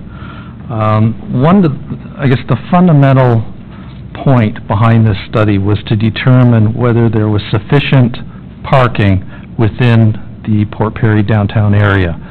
And as Mr. Doak had indicated, all 9 municipal parking lots are located within a 5-minute walk of the front door of the old Flame. And the parking study clearly indicated that we have a sufficient number of parking spaces within those 9 municipal parking lots, as well as private spaces and private parking lots that are serving particular uses in the downtown to service all the uses in accordance with our zoning bylaw. Our zoning bylaw in terms of commercial development and residential development. The second point is that, and I don't think it's been brought out tonight yet, is with regards to off-peak parking. Off-peak parking wasn't discussed in the parking study. However, in discussions with Mr. Doak, we fully understand that his peak period during the week is after work, generally between 5:30 and 9 o'clock. That is generally when the parking lot, one of the 9 municipal parking lots in the downtown, being the Mary Street parking lot, is virtually empty. There's nobody there, because the shops along Queen Street have closed after 5 o'clock, generally 5 o'clock. So that's an important point to keep in mind as well. And in terms of Mr. Evans and his proposal, he claims that he had to purchase additional properties to accommodate parking. His proposal and his development included residential uses. Residential uses, in accordance with the official plan, require parking to be provided on the lot. There is flexibility in the official plan for non-residential uses, and that's exactly what we're talking about in Mr. Doak's case. It's a non-residential use. So staff is fully comfortable in the study that was submitted, the update that accompanied the site plan application as well as the committee of adjustment application, and that there is sufficient parking in the downtown area to accommodate this proposal. I just wanted to clarify with the parking study that you were alluding to. I know from being a lifetime resident here that parking issues that we have there is definitely some contribution to not knowing which parking lots have empty spots in it, such as the municipal lot that is here on a Saturday and Sunday. It's open for public parking and staff aren't here, so it's utilizable by the public as long as it's not within, I think it's 8 to 5, Monday to Friday is the sign. The parking lot behind CIBC, the old marina pad, which quite often, if you're looking for spots, has empty spots in there. I do see it is a contentious issue because of the issues that were raised about, well, what if everybody came forward and wanted to expand and give up their parking spots and pay the cash in lieu because there's a business case for it. And believe me, this has been weighing on for a lot of notes and comments and questions. Clearly, there's been a flurry of activity getting things answered. I've read a lot of studies, parking studies, and issues with other municipalities and how they deal with the cash in lieu and how their issues are. But I can also tell you what I came up from looking at all those other downtown studies and revitalization studies is that we're very, very fortunate to have a town that is vibrant, and there's people wanting to expand on it. There are other municipalities that have empty stores, and they would love to have people expanding and have parking problems, because parking problems means that you have people there, and we talk about economic development and driving residents or tourism there. I think that there's got to be a balanced weight measure, and my point of view is that fairness, like I agree with the 11 spots, because if there's 8 plus 3, I think that's only fair.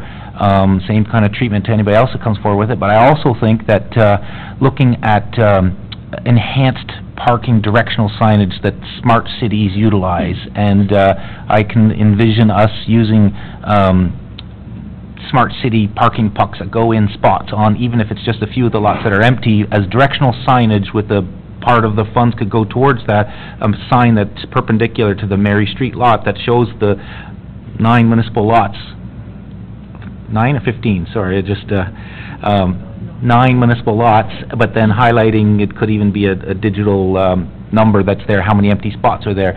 I'd love to see if we could get a pilot so we could have this piloted for free, but to me, I think that we're dealing with a catch-22 here. We're dealing with parking issues, but we're dealing with fairness for other businesses that maybe if they, I understand the residential component, but if they didn't have residential component in the past, if they were denied, I think that economic development is an ever-evolving initiative, and we do everything we can to drive people to this municipality, and we want to bring hotels, we want to bring all these extra amenities and the festivals and the events, so I think that we have to look at this seriously. I don't want to be spending a lot of time. Councillor Kett, you talked about deferring this. I really think that we should deal with this matter now and deal with any of the issues that are there and find out where we're moving with this. So, Councillor Kett. Yeah, thank you, Mayor. I don't think there's any doubt in anybody's mind that the Old Flame brings people here, and when I look at their expansion, I have a small problem with the garbage, but other than that, I look at maybe opening up Mary Street for the same purposes. Maybe it will start to liven up Mary Street. I'm just looking at the fact that the parking issue is going to become multiplied every time we turn around now. Okay, other questions from Councillor Drew? Well, Mr. Mayor, you mentioned directional, and I had that written down. We have a fund, as I understand it, for cash in lieu. So there's a dedicated fund for cash in lieu of parking. Am I correct? Thank you. I'm wondering if we could ask staff to come up with, and this is sort of off topic, but come up with a report or a plan for directional signage, so, and kind of tap into your idea as well. I did have a question. I know that, Director Heritage, that you haven't been here that long, but are you aware that there are other businesses on Queen Street, Mary Street, or in the central area that have had to pay cash in lieu of parking? Or I bet you that Diane Knutson can tell us. Through you, Mr. Mayor, to Councillor Drew. In the past, 1994, the Derbyshire Tavern that was over on North Street is now Darrell Workman's Eye Optical Place. They paid a total of $6,200 in 1994. Mr. Evans on each of his properties that are one on 119 Perry Street and 114 Mary, I think it is, or 214 Mary. He has paid twice, one each for parking. And I also recall way back when Emil's Place at the time paid for 2 spaces behind in their seasonal patio, and at that time the Derbyshire and Emil's Place paid $5,000 per space.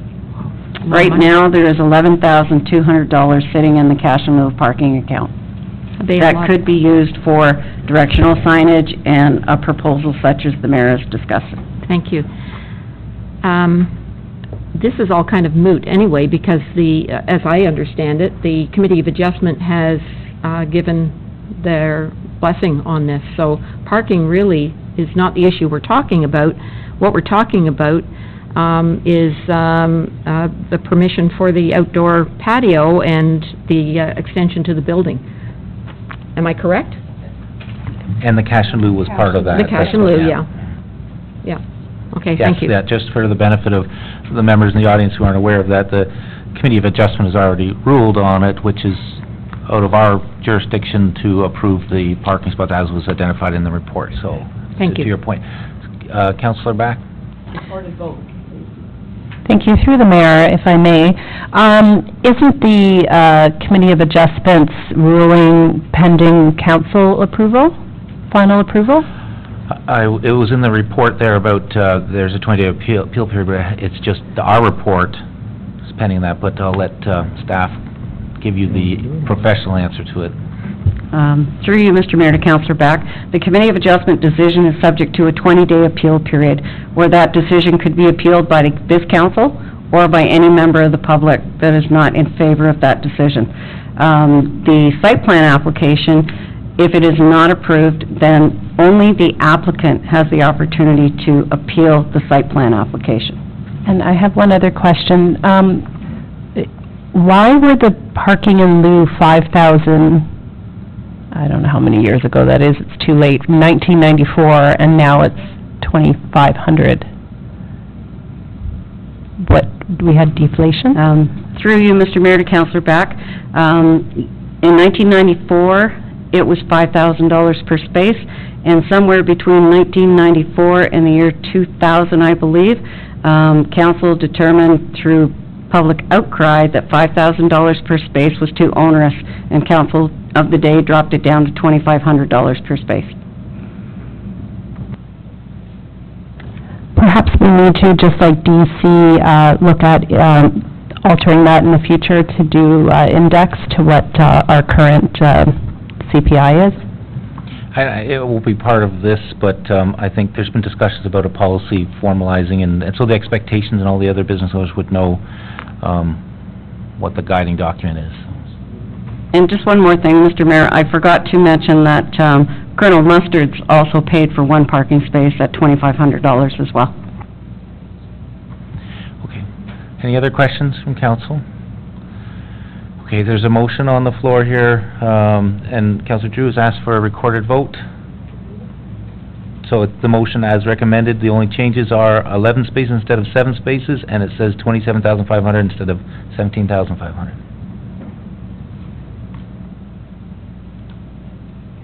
Go ahead. Councillor Drew? In favor? Councillor Back?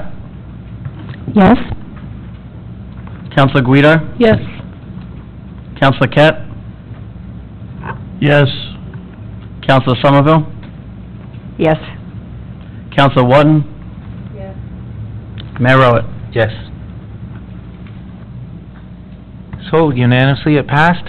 Thank you for everybody for their patience in the audience, and we move forward.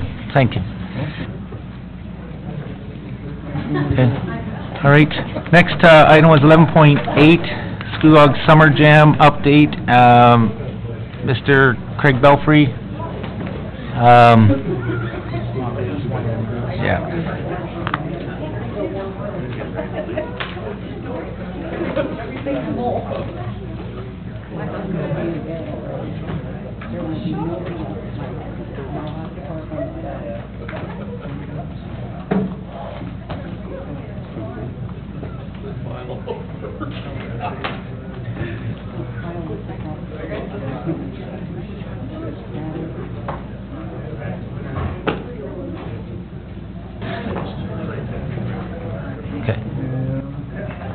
Okay, next item, Mr. Belfry, Councillor Watton, you pulled the Scugog Summer Jam?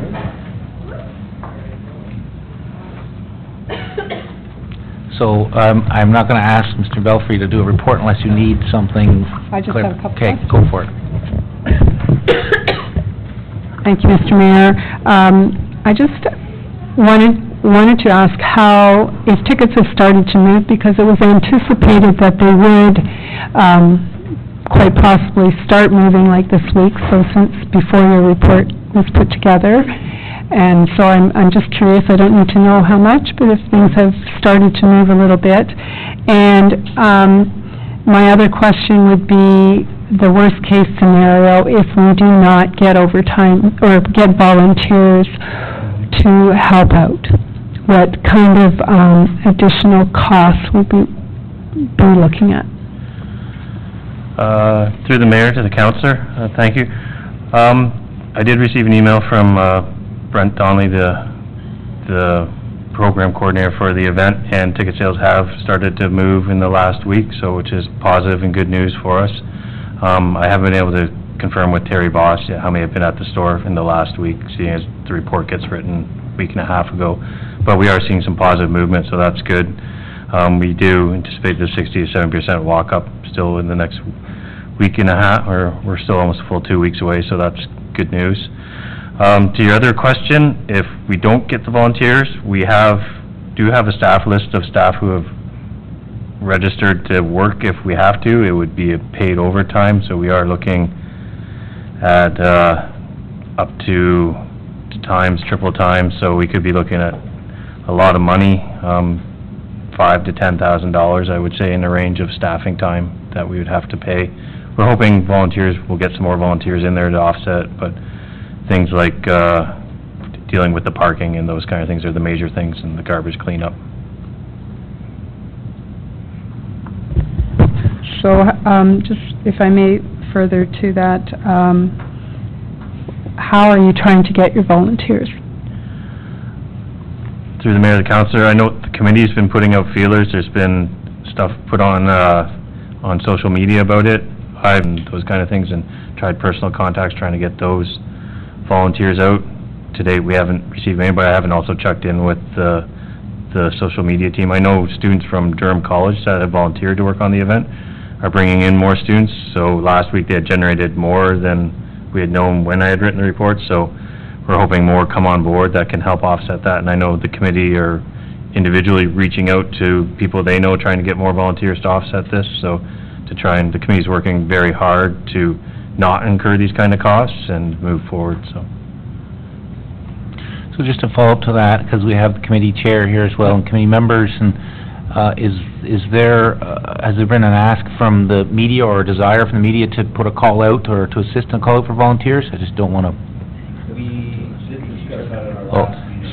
I'm sorry, I know, just can't hear you, and I'm just making this exception, just because you're here, you waited a long time, I know you want to be able to...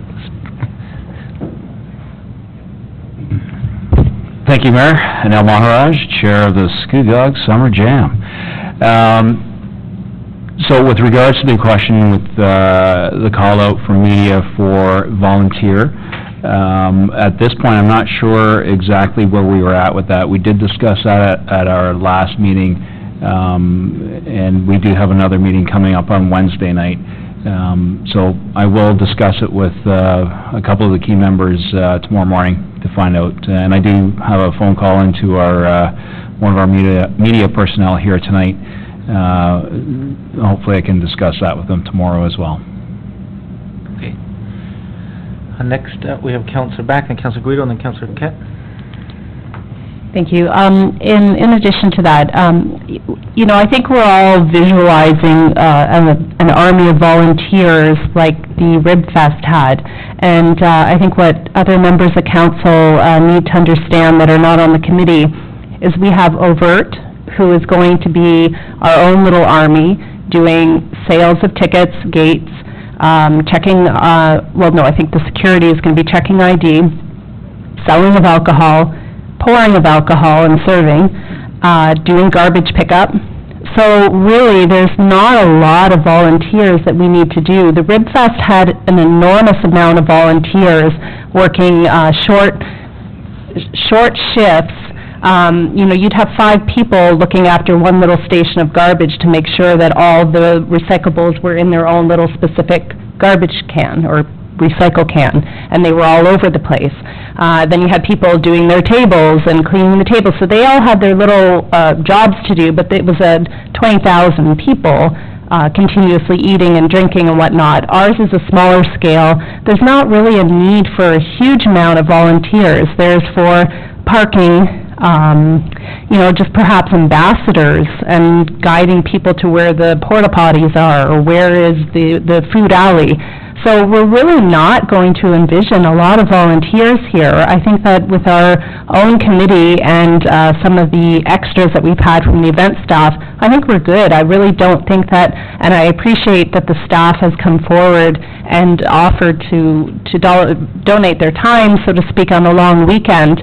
I don't think that we're going to have to get to that point, so I don't think we need to hit that panic button. And I just wanted to give an update on sponsorship. As of today, we have $86,000 in sponsorship for the Scugog Summer Jam, with more coming. So we, not only our ticket sales on the rise, our sponsorship amounts are increasing. Also, we had 2 trailers for the entertainers donated to us by Camping in Style, which was a great just a great benefit that we had last week. Good news, because we thought, oh my gosh, here we are again, having to go in the hole to purchase something. So people are coming up to bat, helping us, and we really do hope that this is going to be an epic event. It's a different event, but it's something good. I had a donor today say, how the heck did you get Big Wreck? Like, that's huge. So this is going to be a great event. We're not hitting any panic buttons. We're on schedule, and we're going to have a great weekend. Councillor Guido, it'll be July 1st by the time we're done this meeting. Thank you, June Mr. 30th. Mayor, and while I appreciate that Councillor Back feels that we don't need to worry yet about volunteers, my question is about volunteers and what the age commitment or the age of a volunteer looks like for this, as well as the time commitment. I'm sure we've done tons of social media, but there are great mummy sites, I call them, on Facebook, where there's a Port Perry one and there's a Brooklyn one, and I can guarantee you, if you need an army of teenagers, if that's what's permissible from an age perspective, you would get that, but it would just be to defining what the commitment is. And I'm not sure who from the committee could address what kind of commitment they would be looking for. And maybe the committee can update further that, because they might be on the spot, they might need a discussion on that one, but... or at least identify the age. If I'm looking to see Councillor Back, I know you don't want to speak for the committee because it hasn't come before the committee, so...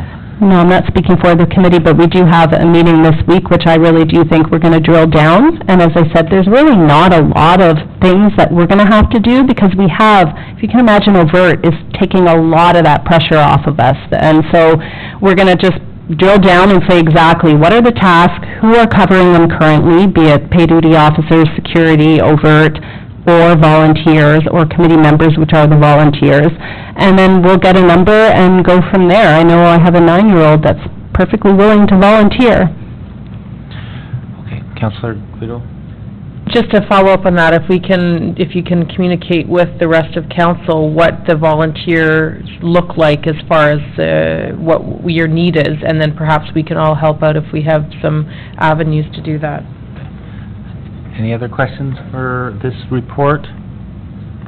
Okay, so it was already addressed that the report, by the time it went to print, it didn't have all the updated figures on there, so we look forward to the updates as it gets closer, and good news is that it's getting more and more traction, more and more donors, and like we've said, I do have other speakers to the matter, so I just want to say that we're very optimistic that this is going to be a success. So, Councillor Kett? Thank you, Mayor. I thought you forgot me. Of course not. Yeah, the ticket sales are starting to go, but we're also going to start advertising the fact that this is any weather agenda. So once the weather reports start to come in, we could have a lot of sales if it's going to be rainy. And we're starting to do a little advertising up north instead of down in the south end. So everything looks good, and Ernie from the East Coast said everything's good. Any other questions for council on this? Okay, recommended motion was moved by Councillor Back. All those in favor? Carried. Next item, Councillor Back, was 11:10. Thank you. Actually, we need a motion to extend for 10 minutes. I'm hoping it's less than that. Moved by Councillor Drew to go past 10:30 time. All those in favor? Carried. go Counselor back on 11:10. Yes, and I asked this question, and I also asked it because Mike stayed here so long. So, what are we going to do with those 3 plows that are out of service? What do we do with them?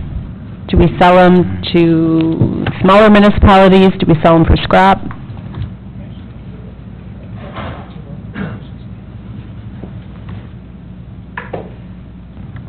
Normally the surplus goes to the region's auction sale in the fall, in September, but we've got another site we can go on, government auctions as well.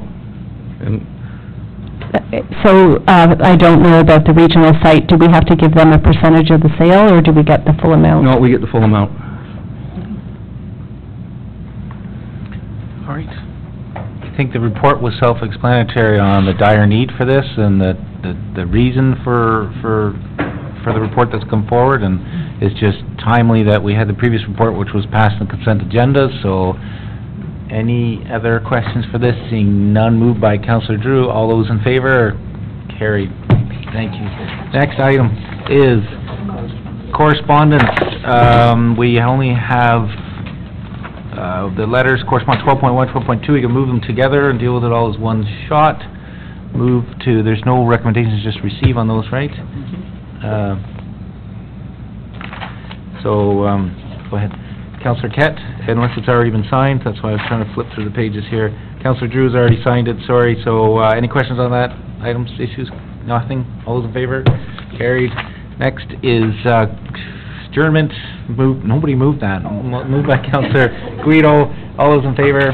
Carried. Look at that, just past 10:30. Good job.